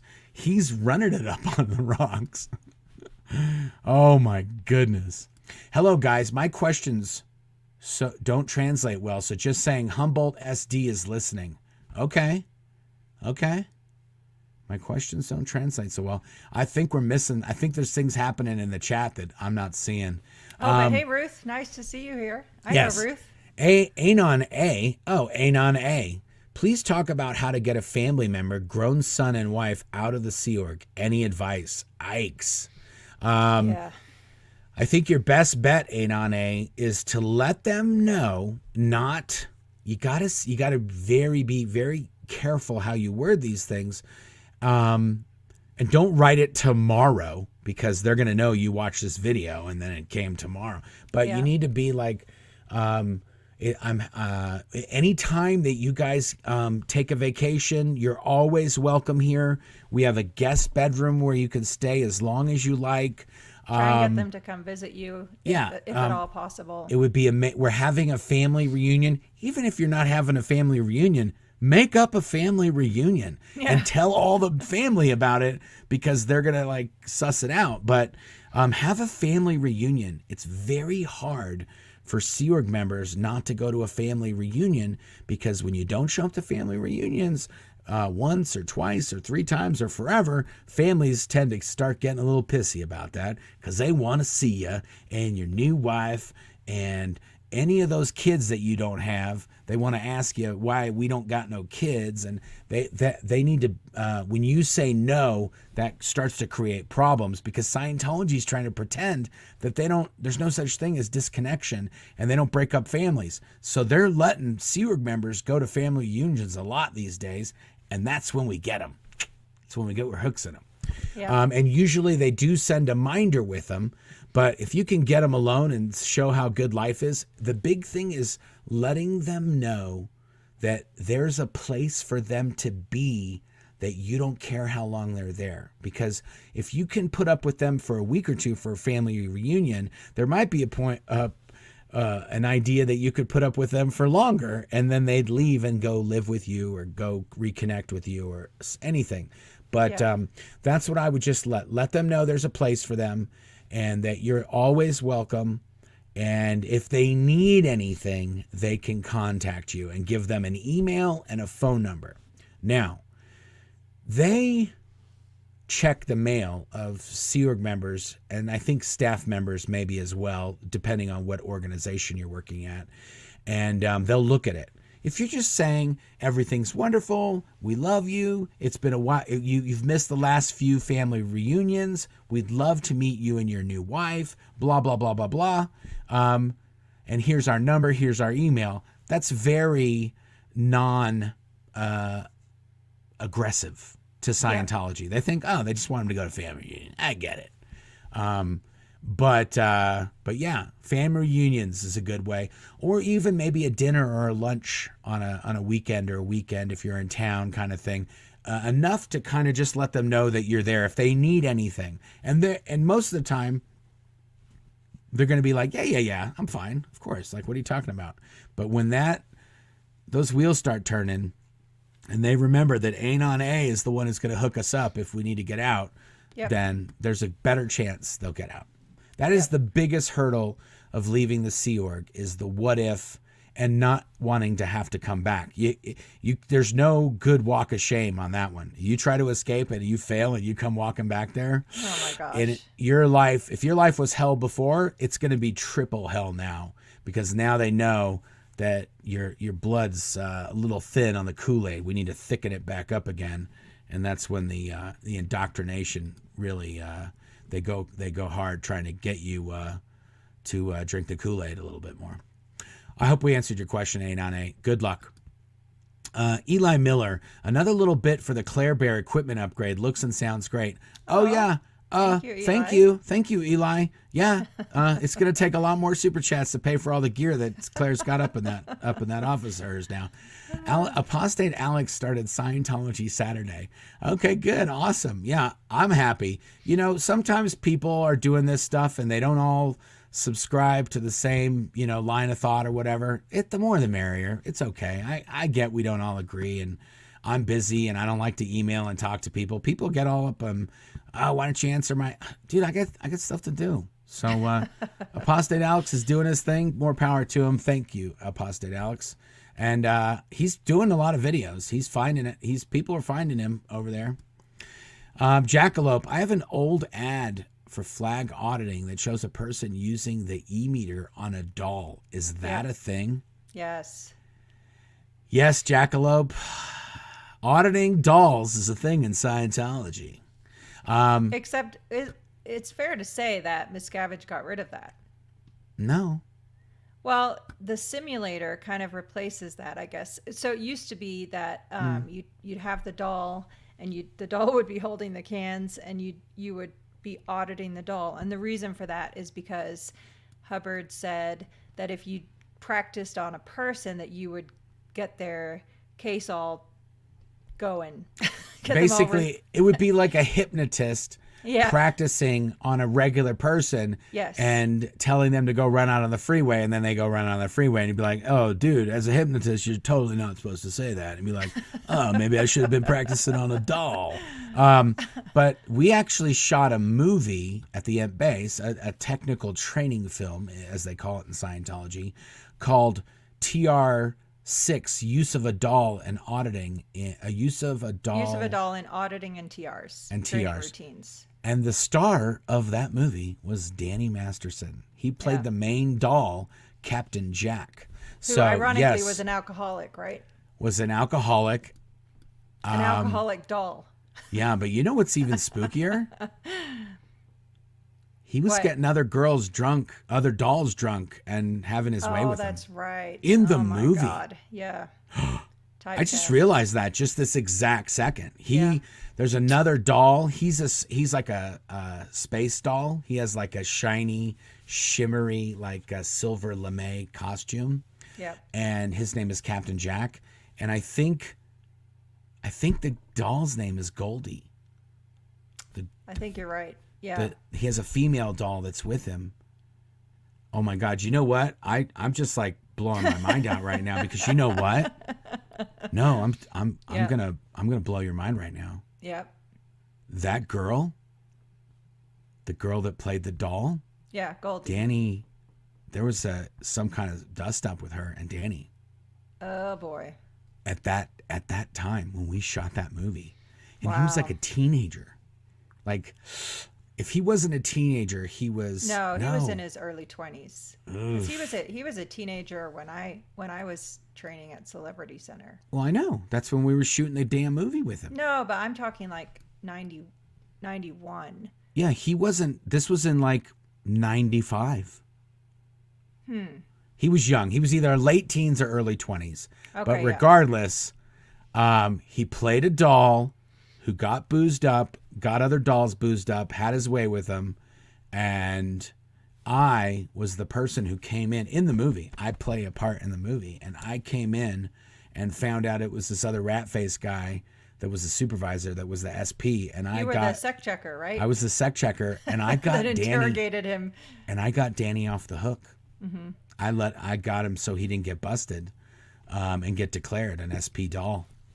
Anyway, I did never think we were going to talk about this in this stream tonight, guys. This is some very deep stuff we're getting to. It's not even tonight. It's this afternoon. That's what it's like on SPTV. We lose track of time. We don't know where this thing's going. Topics. We're going all over the place. Eat more pizza now. I'm sure that this has been answered, but I just noticed a mission in my city. What is a mission in COS? Also, pineapple on pizza. Your thoughts? Amazing. Love it. Ham and pineapple till the end. Thank you very much. Yep. Also, I have a thing where I get really bad headaches if I don't eat some pineapple every once in a while. So it's like two birds, one stone kind of thing for me. But the mission is like it's a franchise. It's kind of the beginning, the introduction center to Scientology. And they can be like my stepdad worked at the Beverly Hills Mission, for example, for many years. Well, he was the executive director. Yep. He didn't just work there. He was the dude. He was basically the whole mission, really, at the end of the day. Yeah. He did counseling, and he charged money for it, and there was little else that happened there besides that. That's how big a mission could be. It could be two people. A mission could be two people, one guy that audits and one guy that watches people when they sit in the sauna doing a purification rundown. That could be a mission all day long. Yep. Okay, good question. Gary Jackson Moorhead says, I plan on going into the deets about the history of the mail inspection line on my channel. Yes, nice. Gary Jackson Moorhead. We just always knew him as Jackson. I didn't even know his name was Gary until like 10 years after I knew the dude. And I don't know if it was 10 years, but it was many years before I heard somebody call him Gary. And I was like, who the hell is Gary? Jackson, who are they talking to? Anyway, a lot of people had aliases at the base. Mine was Max for a while. Anyway, or Mode. Anyway, Gary has a YouTube channel. And we will put a link to it below. Does he actually have a channel now? The last two times we linked to it, we linked to some other guy named Gary Moorhead who didn't have a channel. Oh, I'll get the link from Goldie. Yeah. Anyway, Gary keeps talking about a channel. Just do some videos, Jackson. They'll get better. Anyway, Gary's going to do a video about security guards opening mail, because Gary was the security chief at the Int base for many years. And even when he wasn't the security chief, he was in security. So he's probably done a fair bit of mail opening himself. Yeah. They used to do all kinds of nonsense. They used to go through the bank statements. They would, I I don't want to spoil your video, Gary, but if you were a female and you were ordering underwear over the internet, the security guards had their way with it before it got to you. Oh my gosh. Okay. Gary, you can confirm or deny in the comments, but I'm pretty sure that's a thing. I remember hearing that's a thing. Right? Am I making stuff up? I don't think I am. I think the security No. guards are getting frisky with some of the packages. Okay, little Lilith. I can never tell I's and L's and J's on this I think. this. Or- Thank you. It's just Yes. a 2, 3, 4, 5 super chat. I like Thank that. you. That's pretty Very cool. cool. Something going on there, I guess, and just fun. Kitty Mom, it seems Church of Scientology treatment of Sea Org members just made you guys stronger and better able to deal with their nonsense. They're the ones creating effective SPs. Kitty Mom, we have 100% stated this exact fact. We are some hardcore mofos. I would not, if you got into an argument with Claire and and screaming had to happen, you're going to lose. And if we want to play dirty and evilness, let's be super, super evil and just be like TV, bad bitch evil, ooh, I hate that chick, trending on Twitter, you're so evil. Claire or I could whip that up in a few minutes, just get clicking back into Sea Orgville. It is very dog eat dog there. Everybody is either stepping on you or ratting you out to get a step up, or you're in a big heap of trouble just all on your own without anybody ratting you out. It's not a what is it? It's like Survivor, but that's your life. Someone is always trying to kick you off the island. Survival of the evilest. Yeah, and the island is where you live. Yeah. And it's also where your spouse lives. Yeah, and, it's your whole life is the island. So if you get kicked off, you're never seeing your spouse ever again. Yeah, that's what it's ship like. Sailed. Yeah. This is the best part. It's Survivor until you realize, no, it's an escape contest. Once you realize you're trying to stay there as hard as you can until you're like, oh no, I got to get out of here. And getting out is even harder than trying to not get kicked off. Oh my goodness. It's what a mind fuck. Okay, Mark, your book made my golden era nightmares make sense. I was invited up there from LA as a consultant. It was quite disturbing. Oh yeah, dude. We have had so many people that worked for Golden Era Productions get a hold of me. We've got some spy files coming up to talk about that. Yeah. Because we were dealing with some people that were dealing with Golden Era Productions, and they done found out about it. James Petter, super sticker. Thank you, James. Appreciate it. Thank you. I hope you guys like this new format. I'm trying to just be a little bit more chill and not be rushed. I can't stand trying to squeeze all this stuff into 30 minutes, and I end up talking over people, and I trying to squeeze a word in edgewise, and this way we're just kind of doing our thing, and there's no real rush or hurry, and we can get through these things, and we can answer the questions more thoroughly and get into stupid stories about Scientology that you guys are never going to hear any other time. Not stupid, just anecdotes. Let's put it that way. Wiggly Woo says OGH, out of sight, out of mind, and a way to pretend that people don't never get sick or don't want to be there. That's exactly, you know what? That's exactly what it was. This person's inside baseball. They know what OGH is. So OGH was the old Gilman house. We talked about it earlier, where that's where they'd send sick people that wanted to leave. And oddly enough, that's also where, for a very many years, that's where they did counseling, because it's the only place that there was space for them to do that sort of things. And then it was also quiet. And remember, it was on the other side of the swamp, which is where they had Mark Yeager pulled up. He was for a year, right? Yeah. Jackson, I'm sure, many will do years, a video about that. Maybe a year or two. He was called Swamp Man. Swamp Man. And he was the darkest shade of tan that I ever saw him during that time. I mean, oh my gosh, talk about weird. He switched ethnicities. He got that dark. Okay. He was dark. That's what happened to you when you did the running program. That's right. When I had to do the running program, you had to run around this pole, and I did it in the summer, and I was telling you, I was fit. I'll and never I was forget you told me tan. that your butt was more tan than me. Well, my butt was double tanner than Claire. Oh my goodness. Anyway, yeah, OGH, out of sight. Yeah, so it was way off on the very, very, very far edge. The northern, I guess that would be northeast. The northwest. It was on the northwest side of the property. And it would take you 15 minutes just to walk out there. It was, from pretty much anywhere. Yeah. But half hour if you were over at the castle or something like that where I worked. And they've since bulldozed it. It's just dirt now. They have gotten rid of so many storied locations on that property. Marilyn. Marilyn is our in-house crochet. Is it crochet? Yeah, crochet. Crochet expert, where you do the knitting. It takes 8 hours, guys. It takes 8 hours to make one of these little suckers. And Marilyn, she does it. And I was thinking, God, what a giant amount of time to spend on one of these. And she says, well, I make them while I'm watching you guys' videos. Oh, it's awesome. I'm like, oh my God, we got to do more videos so she can make more of these things. Can we put a link to her little page in the description? Marilyn actually, she'll crochet all kinds of things. She'll make you a little Mike bobblehead, Mike Rinder bobblehead Xenu outfit. She'll make you a Duke of Chug. She'll make you, I think she's got little Donald Trump, little crochet guys.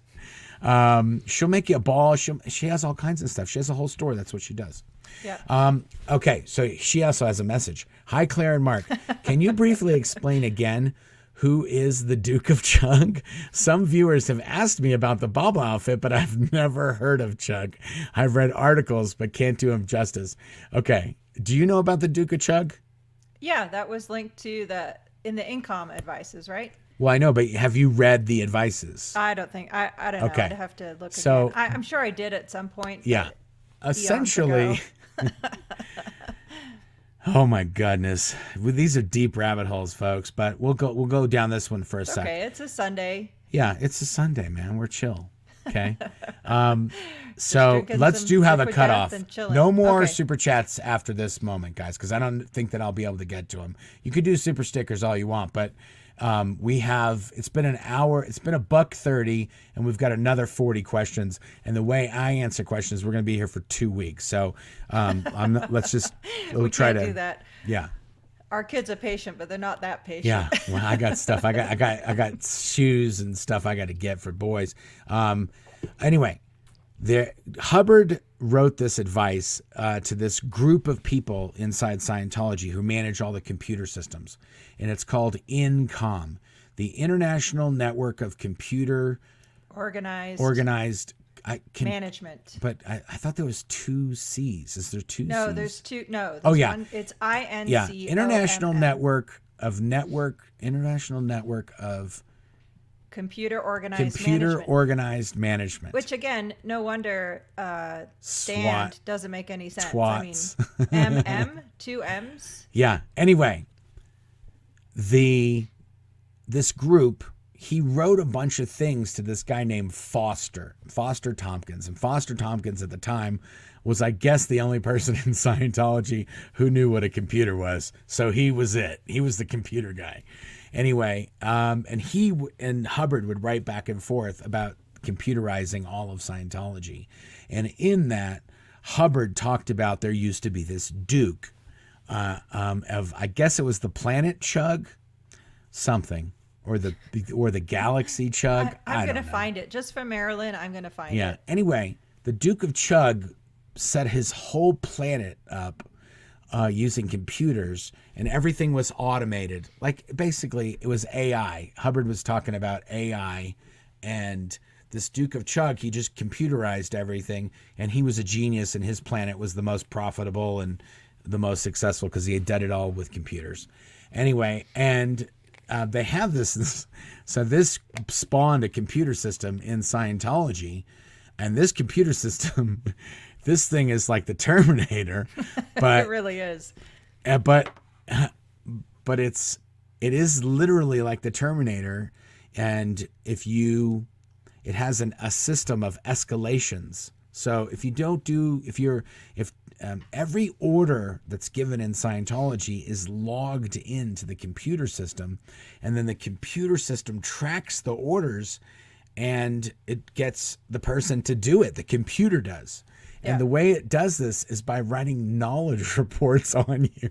The computer. Even if you don't respond to an email, yes, you get a report written on you, because Hubbard has this whole thing about how you can track down evil people, suppressive persons, by the size of their ethics file and the amount of knowledge reports they have written on them. So if you get the computer to do all the work, then you're instantly going to have an easy way to find who your troublemakers are, right?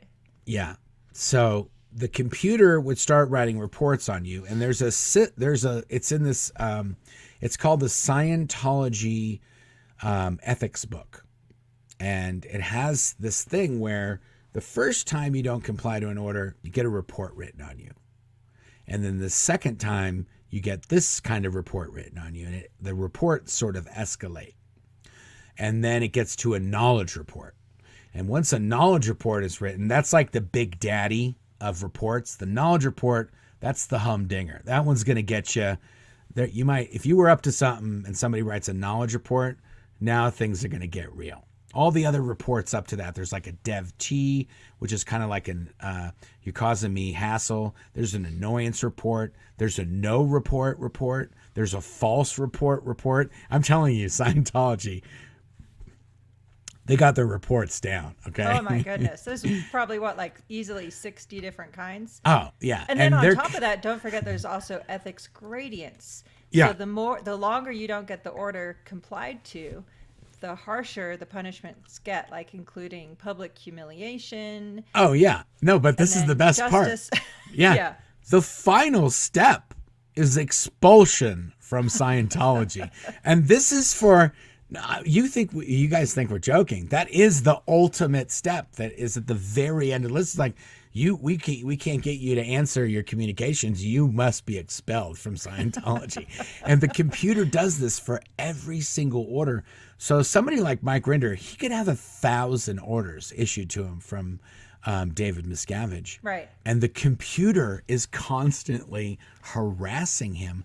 And the other thing is, when the computer writes you, you have to answer with the compliance, or you have to answer with, yes, I'm going to get this done and I'm going to figure it out and da-da-da-da. And if you don't answer, then it starts a whole nother escalation cycle on you not answering it. Yeah. About this other order. So anyway, the Duke of Chug is the guy who thought of all this, according to Hubbard. On the Wholetrack many millions of years ago. Millions and millions, 75 trillion years ago. That's why he's buddies with Xenu. And that's why, it makes perfect sense that the Xenu outfit should have a corresponding Duke of Chug outfit. Yeah, I don't think Chug was a bad guy. I think Chug was a hero in Hubbard's eyes. Yeah. And Xenu... So maybe Xenu and Duke of Chug are arch enemies then? Possibly. Or who knows? Duke of Chug could have worked for Xenu at the end of the day. Because Xenu was an intergalactic overlord. This guy was just a duke. So he was just like... Xenu could have sent a hit squad out and taken this duke out tomorrow. That's not a big deal. Oh my goodness. So Xenu is Scientology's main baddie. He's a badass. That's why he's my homeboy. He's like number one on the list of suppressive persons that have ever existed in the universe. Yes. Does Monique Yingling still receive the Blessed Sacrament at Mass? If so, someone should put in a KR to her bishop. Yeah, the Monique Yingling thing that's just a financial arrangement, guys. Monique is being paid millions and millions of dollars to be David Miscavige's little lapdog. And if he wants her to go on TV, she'll go on TV. Gosh, if I were a reporter, I would love to just look Monique in the eye and go, blink twice if you've been paid to lie. Yes. Get it? Remember how much she blinks? Yeah, we used to call her Blinky McBlinkface because she would just, when she's answering, was it Anderson Cooper, CNN? Yes. We should put a link to that. I think we just had a link to that because it's in the upcoming interview that I did with Jeff Hawkins. Anyway, Yeah. there's a Anderson Cooper show that was called History of a Culture of Violence or something violence. A History of Violence. A History of Violence. Scientology. A History of Violence. Yeah, Scientology, A History of Violence. And she went on as their spokesperson for that, and she just was like blinking full time. Yeah. As mentioned on Aaron's live chat, send your mock SPTV hate vids to me, Denver Stevo, me at denverstevo.com. We'll post them all on my new vid hosting place, Denver Stevo, this week, launching in May. Oh my goodness, Denver Stevo's getting in on the game. Yes. Okay. I don't know what the Scientology mock hate videos are, but okay, fine. Ever see Anon Sparrow? Yeah, I did. I saw that, and I already answered we did that it. comment. And no one's unchecking it for me. Was I supposed to be doing that? No. Well, after I read it, you can unstar it. Okay. Otherwise, it just sits there. Okay. Rebecca Blasnig. Hello from Switzerland. Have you seen the new Kevin Hart, John Travolta movie where a TV duo called Leah and Mickey talk about Tom Cruise's height? What? Is this a real thing? I'm not sure. That's kind of crazy. Some writers really had their way with John if they work that. You know, they've done that other times. Jenna Elfman was on something. Was it Jenna Elfman? I don't know. They've done it a few times where there's like a Scientologist on the show, and then they take some swipes at Scientology. I mean, obviously South Park did it when Isaac Hayes was on the show. I'm pretty sure it was on like maybe Shameless or some show that Jenna was on. They said something about Scientology. It took a swipe at it. Yeah, I could see that. That's kind of funny. Thank you for that, Rebecca. Slappy White. Thank you, Slappy White. Thank you. Mark, can you please tell the story of when DM hit you and you almost hit him back? Sure. It's in my book, Blown for Good, Behind the Iron Curtain of Scientology. You can buy it wherever paperbacks are. Now, you can get it on Kindle. You can get it on Amazon. If you buy it from blownforgood.com, Claire and I will sign it. We don't sell it on Amazon anymore. The physical copy. A Kindle. Kindle and Audible. Yeah, that's Amazon. And on your website, we sell physical signed Yeah, copies. there you go. You're smelling what I'm cooking. It's all good. Anyway, so at the Imp Base, I worked in a manufacturing area where we made CDs and tapes and VHS tapes and all sorts of nonsense. And David Miscavige had come through. I was the producer. I was a very high executive that was over the manufacturing area. And they were not manufacturing enough CDs to sit on shelves that we weren't selling to Scientologists. And I was got in a lot of trouble that they couldn't get up to production. It was a big flap. And I got taken off my post as the producer. And I got assigned to be like the night shift UV coder. Okay. That's right. I remember that. I was like, you know, I would hang out with the commanding officer. I was the producer, Golden Era Productions. There was only one person higher than me at Golden Era Productions, and that was the head of Golden Era Productions. And she used to be the producer, and the guy that replaced her escaped. She became the commanding officer, and by default, I was the assistant producer, and by default, I became the producer. And this is a humdinger, guys. And if you watch the spy file that comes out this next Thursday, this is going to make a bunch more sense. But the guy that was the producer was a guy named Eric Geisler. A.K.A. Eric Speisler. Eric, A.K.A. the guy who now has been spying on us for Scientology for, the last 10 years. Going on so. 20 years. Anyway, I was the producer. I got busted, and then I got made the UV coating IC or something like that. Was it then? I can't remember the timeline right now. But either way, I was the lowest you could be in manufacturing. You couldn't get lower than the UV coating guy. On top of which you were on the night shift. So I was on the night shift. Yeah. You know what? That happened after I got in the fight with him. Yes, exactly. Okay. That was part of the punishment. And Yeah, the reason that's why right. you were put on the night shift, Yes. so you would never ever again run into him even. Okay, so I was the producer. I got busted because they couldn't meet their targets in this manufacturing area. And so as a first punishment, I was assigned to the director of AV manufacturing. So that was now my job. So I used to be the producer over audio, cine, compilations, translations, manufacturing. And now I was working in manufacturing division as a department head. That's a pretty large demotion. But I was put in charge of the area that I couldn't get to do what they were supposed to do when I was the producer. Sort of like you're no good at finance, so we're going to put you as the VP of finance. Anyway, and I had worked in manufacturing for many, many years before I worked in the cinematography division. So I was really good at manufacturing.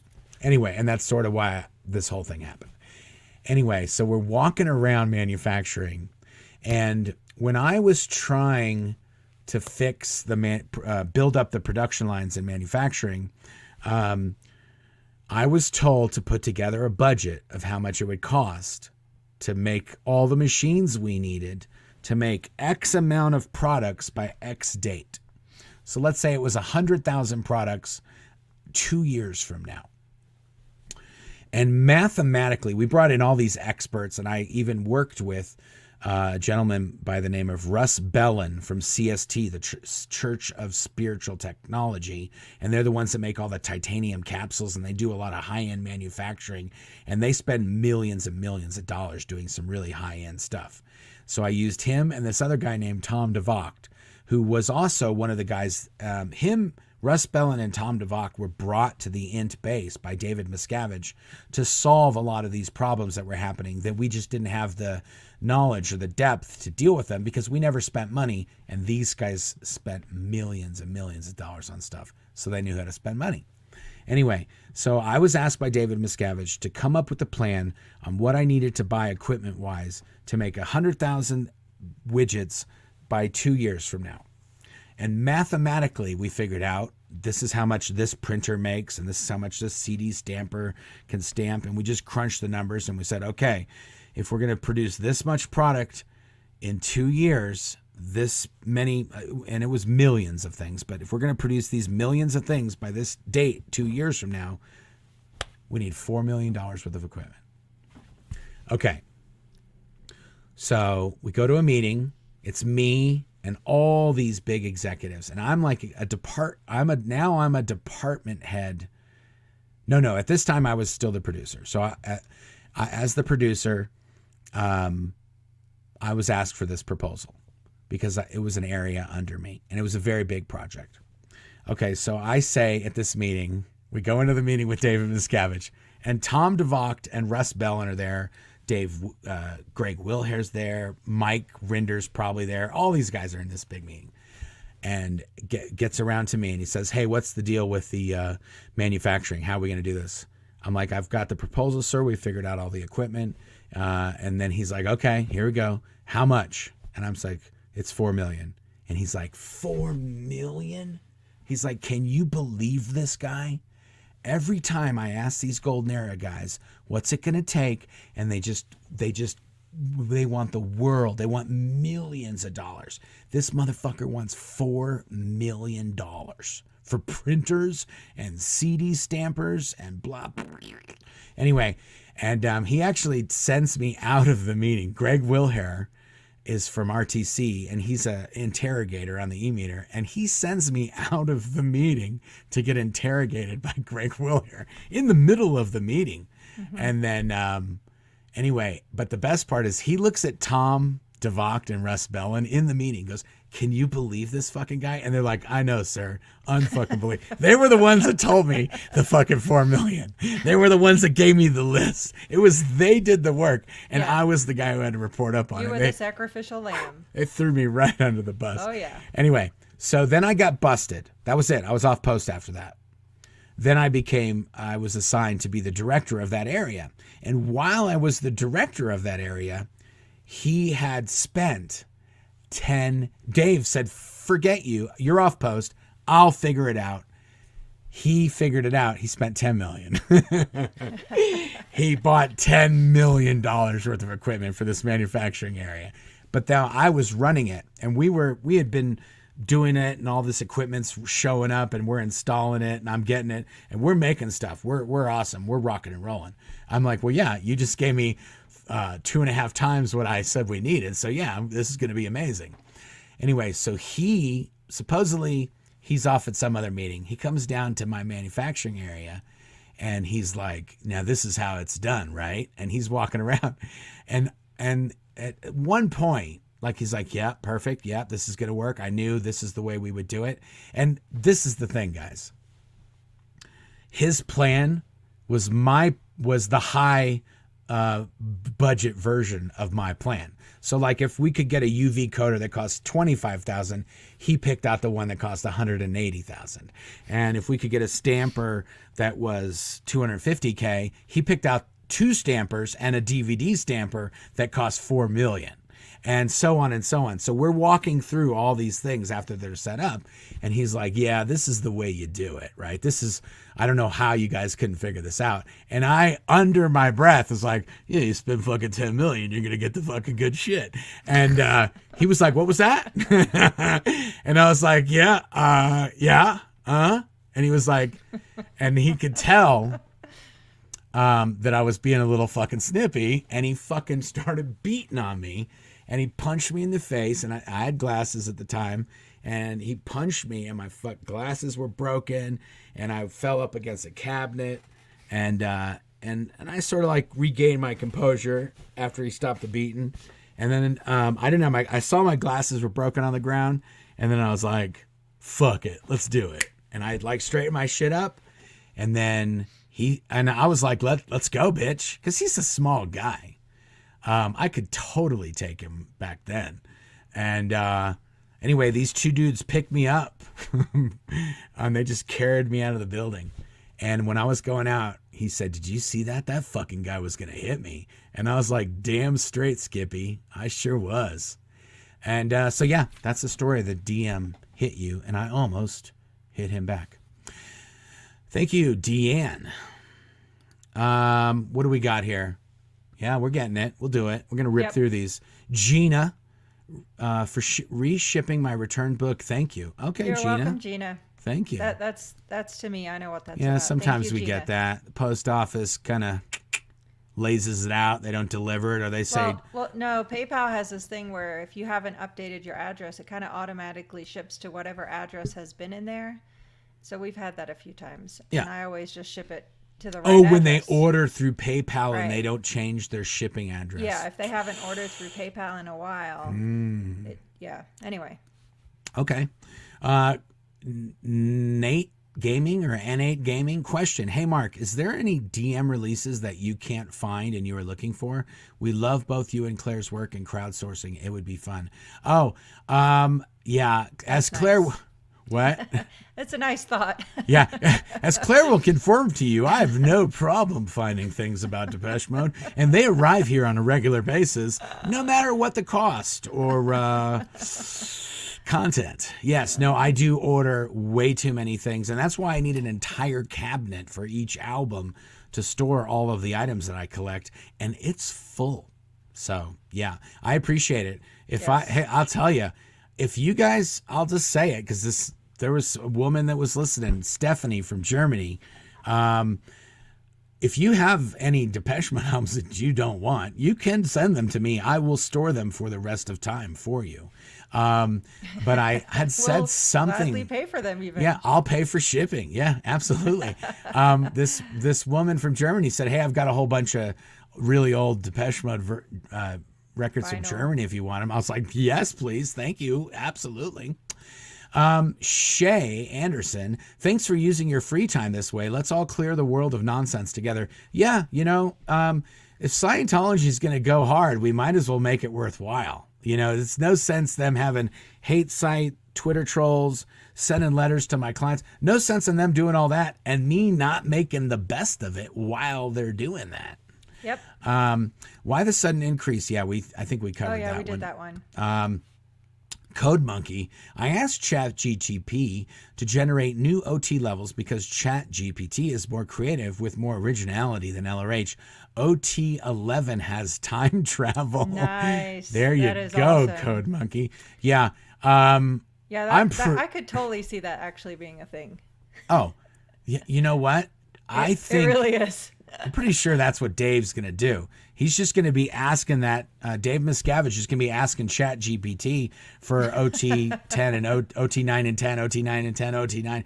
And some conglomeration of all of those will be what he ends up telling everybody LRH left behind. Yep. John McLeese. Thank you, John. L. Harris. Thank you, L. Harris. Another one from John McLeese. Thank you, John McLeese. Nice. William Tubb, Claire and Mark, is there anything about Scientology you miss? No, sirree, Bob. I would answer my family. Well, yeah, but that's not a, Yeah. we just miss our family. We'd rather talk to them, but I think that, that's about it. I don't really, I really do not miss anything about that place. The other problem for me is, like California is where I spent most of my time that I was involved with Scientology. So I don't even like California anymore. Like I'll go visit, but I don't like it. I have just bad memories there, and it pretty much sucks anyway these days. So not that just because there's a lot of Scientologists there doesn't make it any better. But Hans Christian Schwartz, thank you, Hans Christian Schwartz. Flyboat is correct. Yes. Thank you. As many Flyboat correct comments that are made, I will say I'll put up every single one of those. How much are your freeloader bills? Michael Chavez says. I want to say the combo between both of ours was $158,000. Like mine was in the 60s. And mine was mid-60s. like almost 100,000. Yeah, and Claire was like 96 or something like that. That's another thing. When you're in Scientology, you think that's real. When you're in the Sea Org, you think that freeloader bill is a real thing. Yeah. When you leave, you can go on the internet and look up freeloader debt and find out, oh, you don't have to pay that, and Scientology can't do anything. Yeah, except if you do ever want to talk to your family again, then it is a real thing, and you do have to pay it. Yeah. But you also have to go back in Scientology and do a bunch of other crap. So, yeah, that ain't never gonna happen. Yeah, but it's one of those things where you're like, oh man, like this is a total like joke. Like you don't have to. It means nothing in the real world. They can't. They it's can't not come like they after. Can send it to collections. Yeah, they can't come after you. Yeah, they can't come after you for $1, much less 158,000 or whatever. Thank you, Slappy White. Claire's story got to me. You're my hero. Love you too. Thank you, Slappy. L. Harris, hey guys, thanks so much for all you do. I'm curious if Claire's English accent is still there somewhere or completely gone on purpose. Yes. Yeah, I always wanted an American accent, and I darn well got one. Yeah, and she irreversible. It's funny.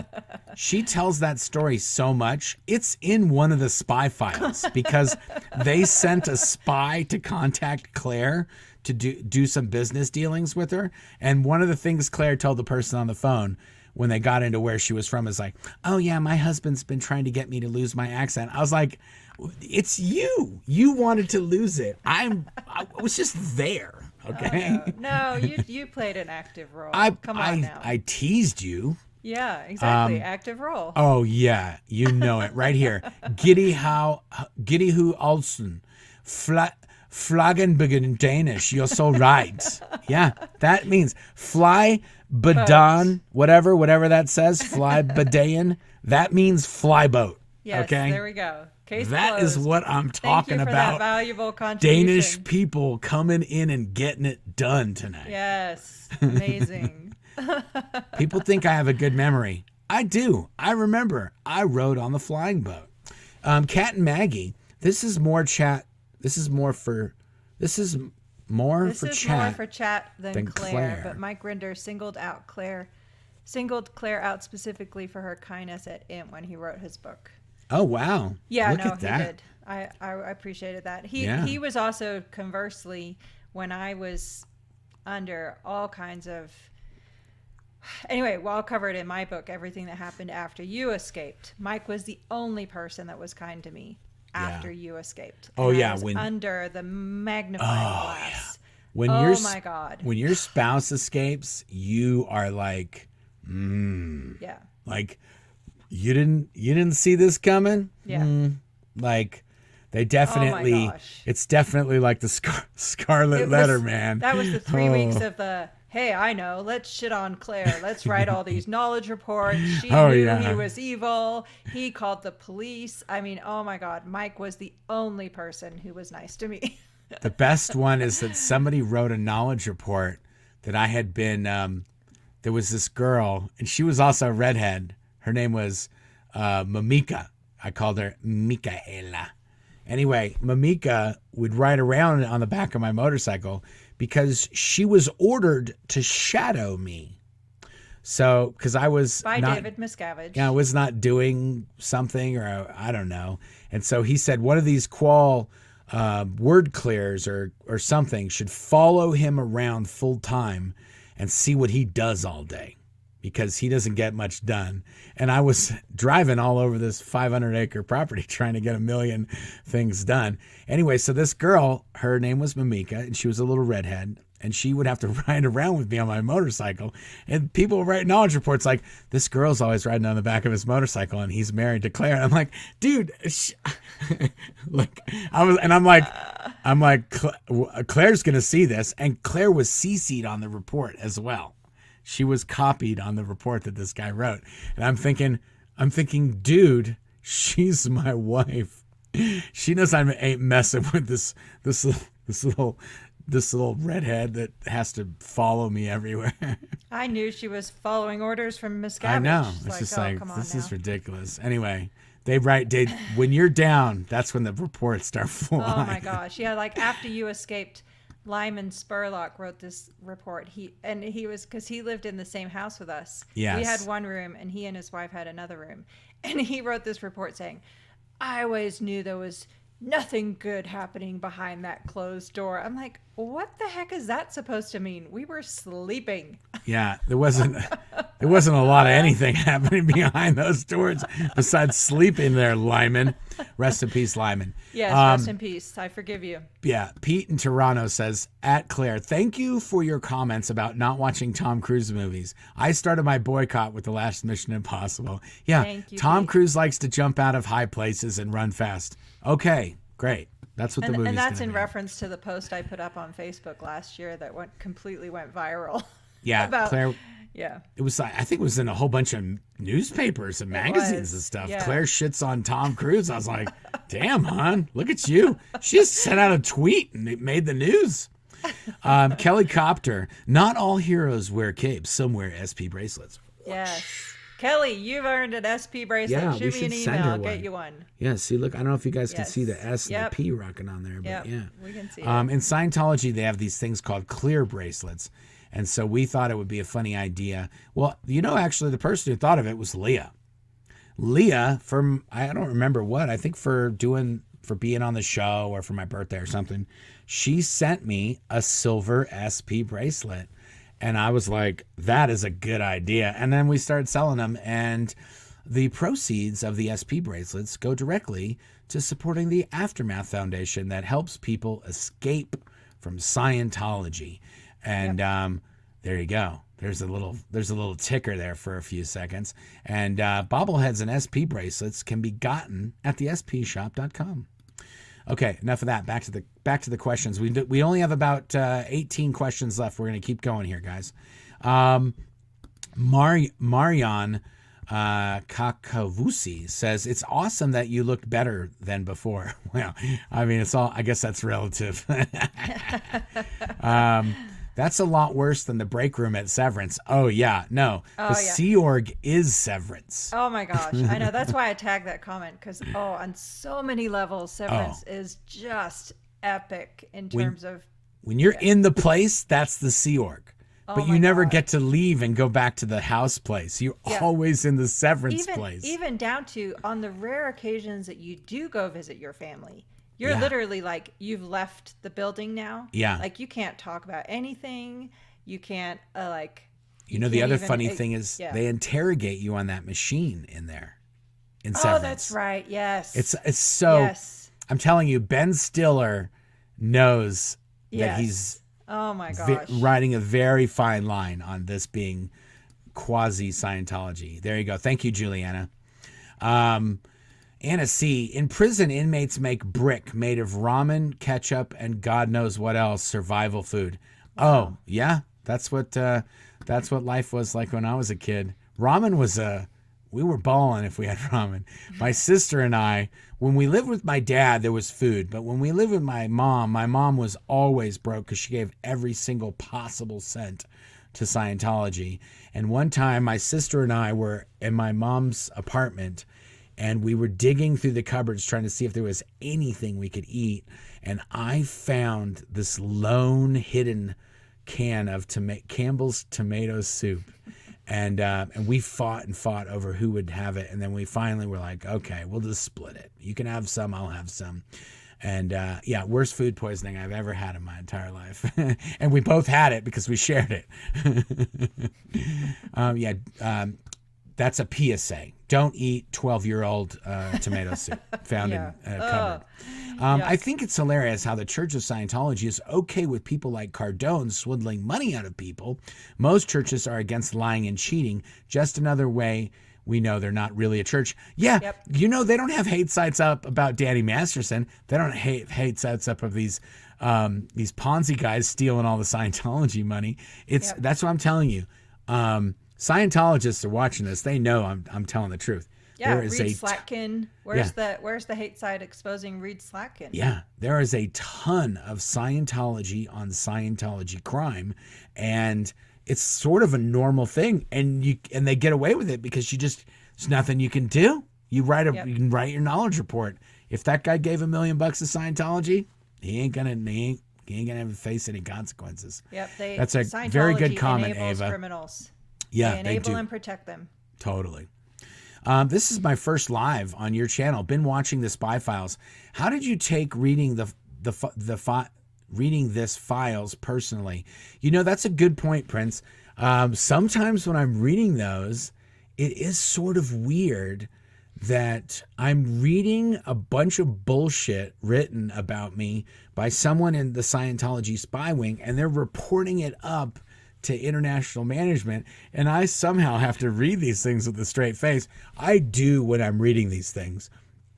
I do interject and drop, F-bombs and, be like, no shit, Sherlock. Like, Mark is not really talking about getting through his steps to get back into Scientology. It's like, yeah, hello. Was that a surprise? Yeah, like, what gave you that idea? Was it the constant trash talking about David Miscavige, Scientology boss baby? I would talk so much mad shit about David Miscavige when we left. And I know Claire would be like, and I would just be like, oh, that dude's a total douche nozzle.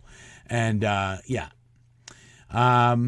it did kind of freak me out a little bit at first. Even when you were reading the message boards and all that stuff, I was like, oh yeah, still in the mindset like, oh God, he really shouldn't be reading that. But I was kind of like, well, to each our own, right? Yeah. When we got out, I was like, I ain't playing by those rules anymore. That's for sure. And personally, from having spent so many years in Religious Technology Center and being by default so judgmental of people, that I personally was like, who am I to judge people? I'm never going to do that again. Walk in someone's shoes and understand who they are. Don't judge and label. So I just was like, let you go and do whatever you want to do, but it scared the crap out of me. Yeah. And here we are. Denver Stevo. It is ironic for me to send a super chat to comment on how great it is that Mark and Claire answer so many non-super chats. Nice. Well, the super chat, to be honest, guys, we do answer a lot of questions that aren't super chats. But the super chats, they pay to the channel, and that does help the algorithm, and it helps get us more viewers and all that stuff. And it does make the sting of doing this a little bit less, because we do have to take time to do this, and we do this instead of doing something else that we could be doing. And, Yeah, we try. What am I going to say? We feel supported. I personally see a lot of great questions, so I try to catch the great questions, whether they're super chats or not. So yeah. Greetings from Chile. Do you think if your kids ask to read your book, would you let them, or would you rather tell them yourself? Oh, I would let them read the book. Our kids have heard us. We have had so many SP parties at our house that these kids have heard so many stories. They've heard some very crazy stories. And I don't mind telling them these crazy stories, because then they can kind of understand where I'm coming from. Like when one of them complains about something's too hard, not going to get a lot of sympathy. Not going to get a lot of sympathy from good old dad there, because hey there, I was out of the house when I was 14. I was paying rent and having to go to the grocery store and do my food shopping. Yeah, like our oldest son right now is older. We were both already working at the imp base at his age right now. Yeah. Yeah. That's crazy. Very crazy thought. Yeah. Anyway, so yeah. Peggy Wolf says, Claire, I can't find some of the Wednesdays stuff. Can that be labeled so they are easier to find? It's called Scientology Stories. That's all the videos that Claire do are Scientology stories. There's only 2 that Claire is not the interviewer, and that's because I was the interviewer, because we were talking about her. Yep. And even then, I talk so much in those that she just did her own video without me at all. And then all the other videos are her interviewing people, and they're called Scientology Stories. There's a playlist in the description that's called Scientology Stories, and it's all of these. And they're amazing. They're a little long. They're anywhere from an hour to 2 hours, I think, most of them. And they're also up on the Blown for Good podcast, and wherever great podcasts can be found. And they sometimes they come out on the podcast earlier than they come out on YouTube. So it's always good to check there just in case, or subscribe or comment. Oh, that's another thing. We forgot to say that last time. Yes, we did. If you're on YouTube, you try to get subscribers and views. But in the podcast world, it's downloads and reviews. So if you could do us all a flavor and go over to the podcast and somehow figure out how to review it. I think you have to go, if you're on Apple Podcasts, you have to go all the way past all of the episodes. And at the bottom, it'll say like comments or something and rate this. And you can do that. But we'd appreciate it if you could do that. And and on the podcast, all of Claire's interviews are also called Scientology Stories, and they're numbered the exact same way. So no matter where you listen, you can find it. And and one last thing, YouTube just launched podcasts as well, and they're all there as well. So you can find them anywhere. Thank you, Peggy. Pippa, thank you, Pippa. Thank you, Pippa. Yeah, that's definitely, see, we're getting the European. There's not a lot of Pippas floating around in the States. And hey, Pippa. let's take a moment. Thanks to the almost 1,500 people still here with us. This is nice. Amazing. Yeah. Thank you, 1,500 people. Yes. These Sunday chats do pretty well on the YouTube, so we'll keep doing them. And it gives a chance for people that normally wouldn't get to tune into a live to tune in. Scientology screams of useless busy work. Oh my God, amen, Joe. How does Scientology store all the data from transcripts, word clearing, etc.? Do they warehouse all the hard copy and electronic versions? Scientology servers? Yeah, dude. Talk about busy work. Talk about all these reports. They have hard copy and digital files for all of this stuff. Yep. And they do keep it all. They keep it all hard copy, and it gets scanned, and then they keep it digital as well. And they have, I want to say, petabytes, terabytes and petabytes of useless reports all stored. And it's also all in a database. So in the Spy Files video this week, they have this thing called, when OSA tries to go after somebody, they try to find all the connections that they have, and they use this database to find every person that's connected to every other person. And the computer generates a chart, and it shows how all these people are connected to each other by the reports. So like if Wolfie writes a report on Jeff and Mark, then Wolfie's over here, and then he's connected to Mark, and he's connected to Jeff, and then Mark and Jeff are connected to each other. And it has this whole, I'm telling you guys, it's like espionage software. Yeah. That's what Scientology have. They have espionage software. And telling you, it's some crazy. It's called the data files. That's what they use. And it's and they the have data multiple files levels of data files too. Like Religious Technology Center has their data files. Yes. Management has their data files. Middle management has their data files. Oh my gosh, just on and on and on and on and on. And you have to have clearances to have different levels of access to data files. Yep. So if you work in Los Angeles and you're in the Sea Org and you're in management in Los Angeles, you only have access to Los Angeles data files. But as you move up at INT, so Gold is an INT level manufacturing organization.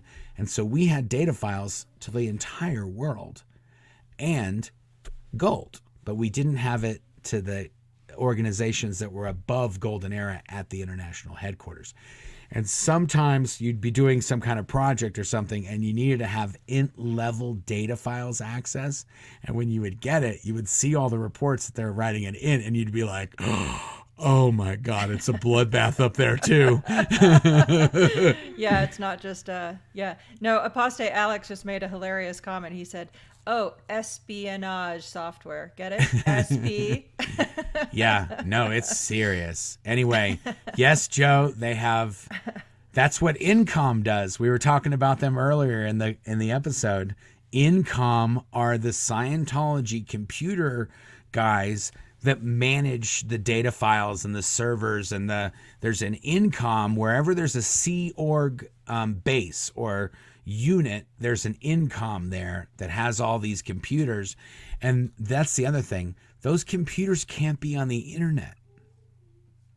So Scientology has their own fiber optic and microwave network between all their facilities that they have to have all this stuff on, because if they put this Incom system onto the interwebs, it's going to get hacked. Mm-hmm. And the one time they had a guy inside that almost leaked it, it was like a big fiasco. So yeah, they do have their own giant private network that they operate that has all this super secret, crazy Scientology data on it. We should do a contest like Elon Musk. He has this contest where he pays hackers to hack Tesla cars. And if they successfully hack it, they get paid and they win a car. And I think some guys just did it and they won like $1 million and they got a Model 3 and a bunch of stuff. But it's called like white hacking. So you pay hackers to find exploits in your system and then you pay them.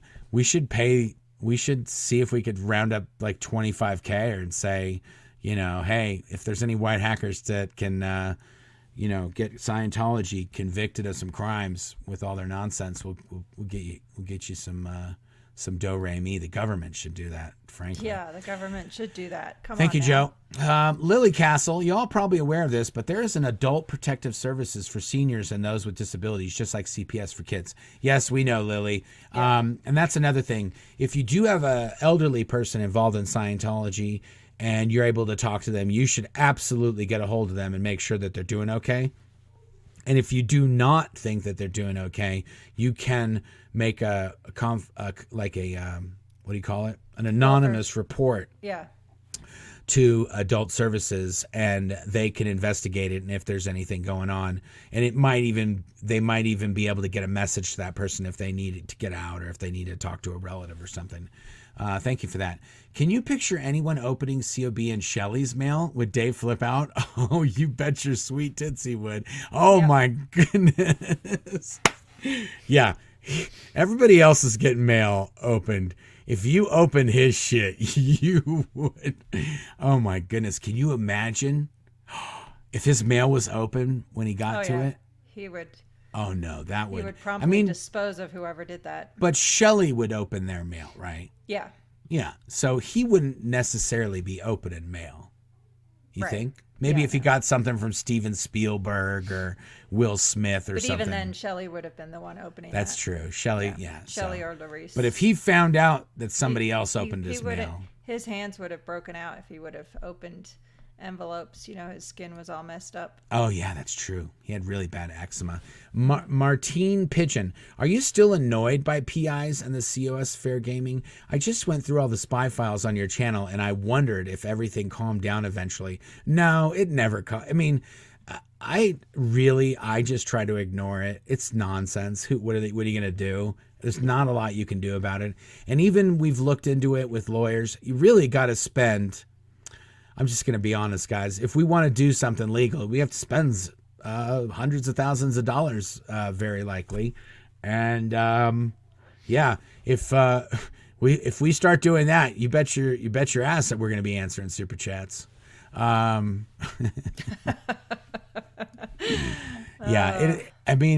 is what it is. They're trying to get a rise out of us, so I try not to get riled up and wound up about it. And that's why I don't ever go to the sites, because otherwise I might get wound up. But the more people are telling me what's on there, the more I'm like, okay, I licked some crackers. Okay. Like, I still don't think that happened. I don't remember that. It sounds very random and weird. And where would I get crackers? Blah, blah, blah, blah, blah. But at the same time, okay, let's pretend I licked some crackers. Okay. Like, it's like, that's what you got? I licked some crackers? Okay, whatever. If that's what you guys want to say. Yep. Wow, this is, Denver Stevo is like on fire. Denver Stevo this week. Goldie, please post the link on your local YouTube device. Sub-a-dub now, so you're there as we prepare to launch. Oh, nice. He's saying to post the link. Yeah, Goldie, we'll get let us have the link. We'll put it in the. I'm sure she did. We'll put it in the description so he doesn't have to hide in the comments. Jennifer Calvert, Claire, where is part 3 of your COS story? I can't find it anywhere, and part 2 ended with the cliffhanger. Thanks for all the hard work. Yeah, we have to pick that up. Yeah. Claire got so excited about interviewing people that we just stopped doing her thing. It's like, And to be honest, it's really tough talking about some of that stuff. Like, some of that has just never seen the light of day, and it took me a few days to recover. So a break is nice, and talking to other people is always helpful too. But we will get back to it. Thanks for the reminder. Okay. Ms. Pelosi says Die Hard is the Amazon Prime movie released in Feb 2023. Oh, with Kevin Hart and Travolta. Parody on action movie stars. Yeah, I haven't seen it, but I do find it funny that they take if they really do take a swipe at Scientology in there, just even kind of just a hint of it. And Travolta's in the movie. Joe Schmo from Simcoe. Claire Headley on Scientology. Your story was so gripping it made this grown man cry. You too and SPTV have my gratitude, and I never got allowed into COS. Hi from Vancouver, Org. OSA. Nice. Thank you for watching, Joe. Yeah, Joe Schmo, thank you. We appreciate you being here. We were just up in Vancouver. It's amazing. I love it. Yeah, it's beautiful. Rock It Out with Kim D. Hey. Or hey yay. Or he ye. Super chats are like seeing your name come across the screen during the Jerry Lewis telethon. Love your content is fantastic. Thank you. Nice. Thank you. We like it too. Rock It Out with Kim D. Cat and Maggie says, I was in the Sea Org. Is the Trump card I walked uphill to school both ways? I was in the Sea Org. Yeah, is the Trump card to walk up to. Yes, exactly. I walk uphill to school both ways. Oh, no. I'm pretty sure our kids know that there's not a lot that's going to happen in their lives that's going to suck anywhere near as the least sucky thing in our lives. So, yeah. Wait. Mark was helping his sister look for change in the dogs. Tampa Brad. Change in the dogs. Wait, Mark was helping his sister look for change in the dogs. Tampa Brad. I don't know what that means. Wait. Mark. You're going to have to help us out on this one, William. Was helping his sister look for change in the dogs. Change in the dogs. Every way I read it, I don't see. I'm sorry. I'm sorry I'm missing it out. But hashtag Tampa Brad. Okay. Look for his change. Maybe it's a couch digging reference. I don't know. It sounds like it. In change. It also could have just been a typo. Yeah. Well, thank you, William. Regardless, thank you. Hi from UK. What security measures are in place to prevent tech films from being leaked? Okay, I'll tell you this, Decultified. We built a computer system for the tech films and the technical training films, as they're referred to in Scientology. They have the TR films and the EM films, and there's about, let's say, 30 plus of them. And they were always traditionally on film. And while I was there, I used to get, basically we'd get a lot of nonsense happening on these films because they had to be reproduced on 16 millimeter film with mag stripe audio, which is a nightmare, and it flakes and it gets in the film and it makes the film dirty. It's a big mess. Anyway, so it was always my idea that we should switch to computers. I got in trouble for that by David Miscavige on many occasions for even suggesting that we would ever use computers, and the quality would never be good enough and it would never be secure, blah, blah, blah, blah, blah. Well, obviously, all of their film rooms are all computerized because I computerized them. And the way we made it was if you unplugged the system, you wouldn't be able to access the media, and because the media would basically burn itself down if it wasn't started up a certain way. So the only way that you could access these is if you had the password to this computer. And oddly enough, I'm going to say they were Dell computers that we used at the base because we could make Dell make them exactly the way we wanted and make them charge not a lot of money because we were ordering millions and millions of dollars worth of these computers. But we had to make a password that nobody would ever be able to guess. And that's what we gave to every single one of these computers, that you had to get into like the back end of it. And otherwise we'd have users created for the organizations and way you could get in. But you had to have this one password, this one main highest level administrative password to be able to get into any of these computers. Okay, so we made these for film rooms. We made these for displays. We made this thing called the bookstore system. We made all these different systems that went out to these organizations. And I would always joke about how there's no way you could get the media off of these things, because if anybody got one and they didn't have this password, if you tried so many times, it would burn down the media if you put the wrong password in. And but then I thought, but I know that password. But of course, there's no way they wouldn't have changed the password, because I made the password. I made all the systems. I know exactly what the password is. So they would have to change those. Okay. Fast forward a few years ago. Somebody bought a mission, a Scientology mission. Like somebody had a mission, a Scientology mission. When you buy a mission, you get all these film systems and all these things that you have to pay for to have a mission. And their mission closed and they put it in a storage locker. And it was on like one, there's a TV show called Storage Wars, where they bid on storage lockers that have been abandoned. Well, somebody found one of these lockers that was a Scientology mission, and they bid on it. They bought it for like $500, and it had a bunch of these film systems in it. Now, I don't remember how it got to me, but basically somebody who knew somebody who knew somebody knew somebody who knew me, and these film systems showed up at my place. And I was like, what are the chances that they didn't change the password? What do you want to bet? Osa's scribbling down notes right now. Make sure all the passwords have been changed. You guys done messed up. Done messed up. I logged in, and I'm going to tell you what the password is right now in case anybody needs to get into one of these things. The password for the international network of Scientology computers that play media is 192.168.1.1. That is the admin password to all of the computers that I set up when I was there. Obviously, if you have somebody set up passwords for your company and that person leaves and then speaks out against your criminal human child trafficking elder abuse cult, it is common security policies to change said password of systems so that media does not leak out on the internet. Anyway, the computer system that I had didn't have any films on it. It had these things that were called quote videos. Quote videos, which I was the one who shot, and I even scripted and shot some of the videos on the system, and I'm in some of the videos on the system. But the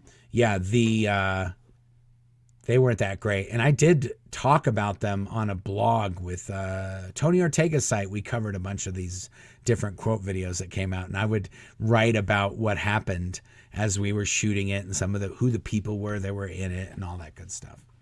So anyway, yeah, I don't even remember what the question was anymore, but yeah, I'm pretty sure we answered it. Yes. Gary Jackson Moorhead. I used to open David Miscavige's Playboy and Penthouse mags before he got them. No way. You are such a criminal, Gary Moorhead. You opened David Miscavige's Playboy and Penthouse mags. Oh, that's true, because I think because they ship those in an envelope or something, Gary? Or I guess that's how you...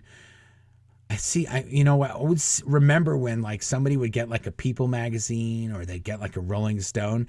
And if there was a bad article, they would throw away everyone's Rolling Stone. And I thought, why not just cut out the pages that have the Scientology thing in it? You're throwing away a whole magazine that could be perfectly amazing.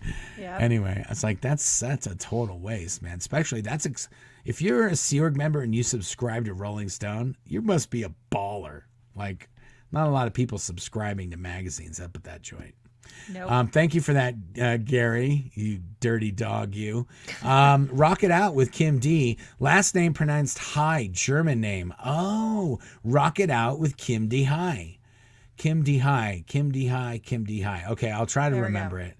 Last name pronounced Hi, German name. Loved your pronunciation better. He. Jersey Janet says... You get a 10 for creativity on that one, honey. I thought it was just like he, like he, not like that was the name.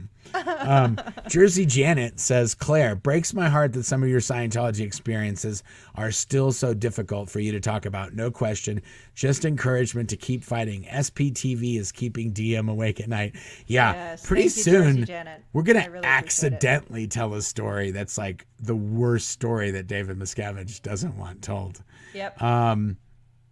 Goldie says, Martha, all you supporters are amazing. Thank you, Goldie. Oh, Goldie's got a new heart, M-O-D. Is that a mod?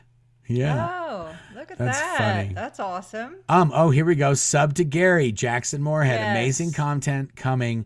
That's his YouTube channel. I hope it is. Last time we leaked to one, I was like, that is not Jackson. Claire sent me some link and I was like, I don't know. Jackson is so likable and funny. Yes. Yeah. Jackson was hanging out with Scientology celebrities when he got out of the Imp base. I was like, when he was telling his story, I was like, dude, what the hell? Well, because he didn't cause any trouble. He kind of just played nice. And so they let him just be like a normal guy again. And he was also one of those people that if he went south, it would be really bad because he knows tons of stuff. And I guess eventually... Which leads us to today, where he's about to launch his channel. I'm sure Miscavige loves that. Yeah. Oh, I love this. Oh, yeah. See, a lot of people are like, that's a weird password. And Denver Stevo says, you use the IP? Yeah, that's just a computer address that we always used for a certain thing. And that was just the IP address. And we were like, no one's ever going to guess that. But it's also something that we'll easily be able to remember for the rest of time. So, yeah, when I typed in the password and it opened it up, I was like, that's crazy. And also, this computer was like 10 years old, maybe even 15 years old. I probably programmed the computer that they sent me. Mark and Claire, your love is so amazing for you both to have come out of this horrible cult and being there for each other. Thank you, Denise. Yeah. Thank you, Denise. We try. I mean, there's not a lot of people, like when you have something in common with another person. Yeah, like we likely have the most in common at this point. Yeah, which can be a blessing and a curse, I would say. Like, it's really nice that we understand each other, but sometimes we just have to shut off the Scientology piece and just take a break. Yeah. And also, I always say, show me a perfect relationship and I'll show you a perfect liar. Come on now. Yeah, we're pretty understanding of we have a good understanding of nonsense, so we try to steer away from it as much. We've lived through a lot, so, Shelly Netzer Edgerton says, Dell is the worst. I know, right? Dell. Oh, golly. Okay, guys. I think we got them all. Oh, wait. Have two more. What? You have two. You kind of got off on the deep dive. Oh no, I did the William one. We never heard what William was talking about. I'm sorry. Oh, right. Yeah. And then the last one was Paige. Oh, I just made it disappear. I got too click happy, so you got to find that Paige one. Here it is. All right, here we go. Got it. Oh, you got it? Yeah. Put it up here. There you go. there. Gotcha. Paige Benson, off topic. Have you ever seen the movie The Master? Just saw it for the first time and found the Hubbard and TR references interesting. Any thoughts on how cults are represented in entertainment? Yeah, The Master is great. I think, gosh, I want to say I did a review of The Master for Variety I know magazine. for sure I did. One of us, I did one on a Will Smith movie for Variety. I think you did one for The Master. We might have even talked about it on Tony Ortega's blog. But that movie was amazing. Yeah. And that movie, I don't know if you guys know this, but when Tom Cruise, he did a movie called Magnolia. And he played a real not Tom Cruise type character. And he, as what I was told, is he did get little cozy with the director. I think his name is PTA, Paul Thomas Anderson. And Paul Thomas Anderson directed Magnolia, which was one of Tom Cruise's maybe best movies in his career in terms of like him, acting and not being like his, run fast and jump off of tall stuff guy. And and do stuff up high, like in planes and stuff. And he didn't get any awards or anything. And then, but then for Paul Thomas Anderson to then go and do The Master, the movie with, wasn't it? Amy Adams. Amy Adams, yes. Amy Adams is born in is from our town here. Yeah, she's born in our town. I love Amy Adams. Yeah, Philip Seymour Hoffman is the one who played the L. Ron Hubbard character. That's right. He was brilliant. He was it was a great movie and probably like not too far from the truth. It seemed like, I could totally see it going that way. Yeah. And I would say in terms of cults in entertainment, like a lot of the early documentaries, in my opinion, were like dramatized, like really dark and music and this and that and the other thing. And I think that's what was brilliant about the Aftermath series, is that it just told real people, showed real people telling their stories. With Scientology, unfortunately, the stories are already so extreme that adding to it just gives it this weird kind of spin that, I don't know, takes away from the actual horribleness of the story. So, anyway. Yeah, a lot of times in entertainment, if it's not like a documentary style production, they try to make it about Tom Cruise, or they try to, it's like sensationalism, and they try to talk about this fluffy stuff that's sort of like, okay. I mean, that happened, but that's not like really a big deal in the overall scheme of things. And so the Aftermath TV show was really good. It was like, no, these are just real people. This is part of their story. And even then, we only got to barely scratch the surface in telling our story. And I'm sure a lot of other people, and there's been whole other shows where people have spilled their guts and told their story and, let their, emotions go and everything. And those shows have never even seen the light of day. They just shelved the whole thing because Scientology sent them a mean letter from a lawyer. Okay, guys, we're going to wrap it up here. We've been here for 2 hours and 40 minutes. That's a long live, guys. That might be a record, I think. Yeah. As always, I should make an ad for this. We just put it at the end, but any copies of Blown for Good that you buy from blownforgood.com are signed by Claire and myself. If you don't care about any of that signature nonsense and you just want a book to read, you can get it on Kindle, and you can get it on Amazon or wherever digital books are sold.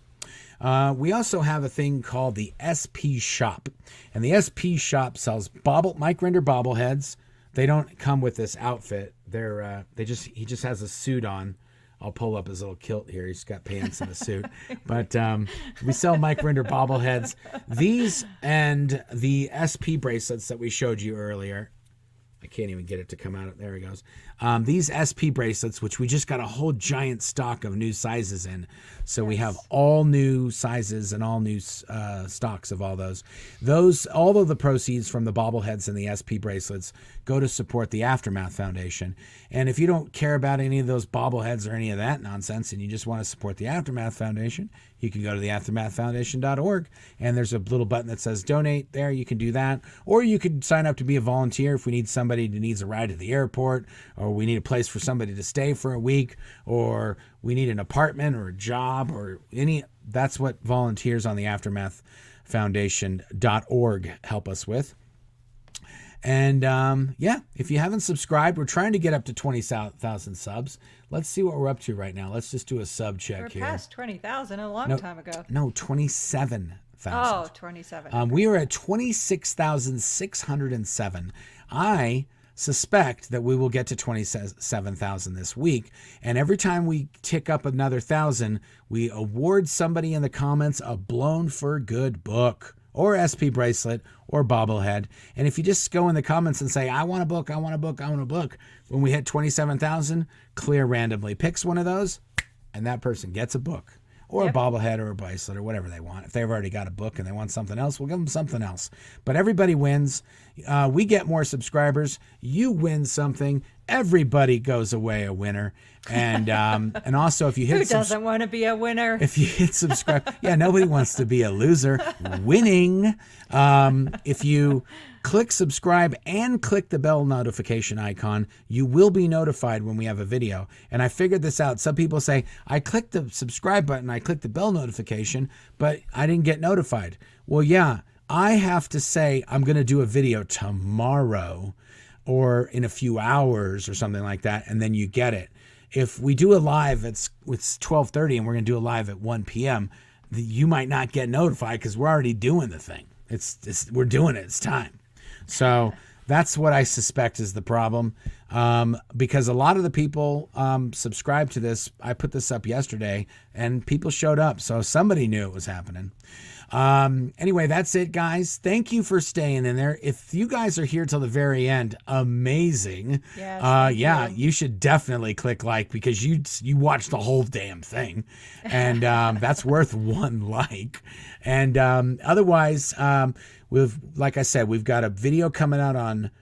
We got a podcast coming out on Tuesday. Claire's got a video coming out on Wednesday, and there's also going to be a Spy File podcast released on Wednesday, and then a Spy File released on YouTube on Thursday. So we got a jam-packed week coming up, and we're probably going to do Monday Live with Mike and Aaron, and probably do Top 10 Tuesdays. So if you got any bobblehead pictures to send in from being at an org, or any fun pictures of Mike Ritter bobblehead, send those in.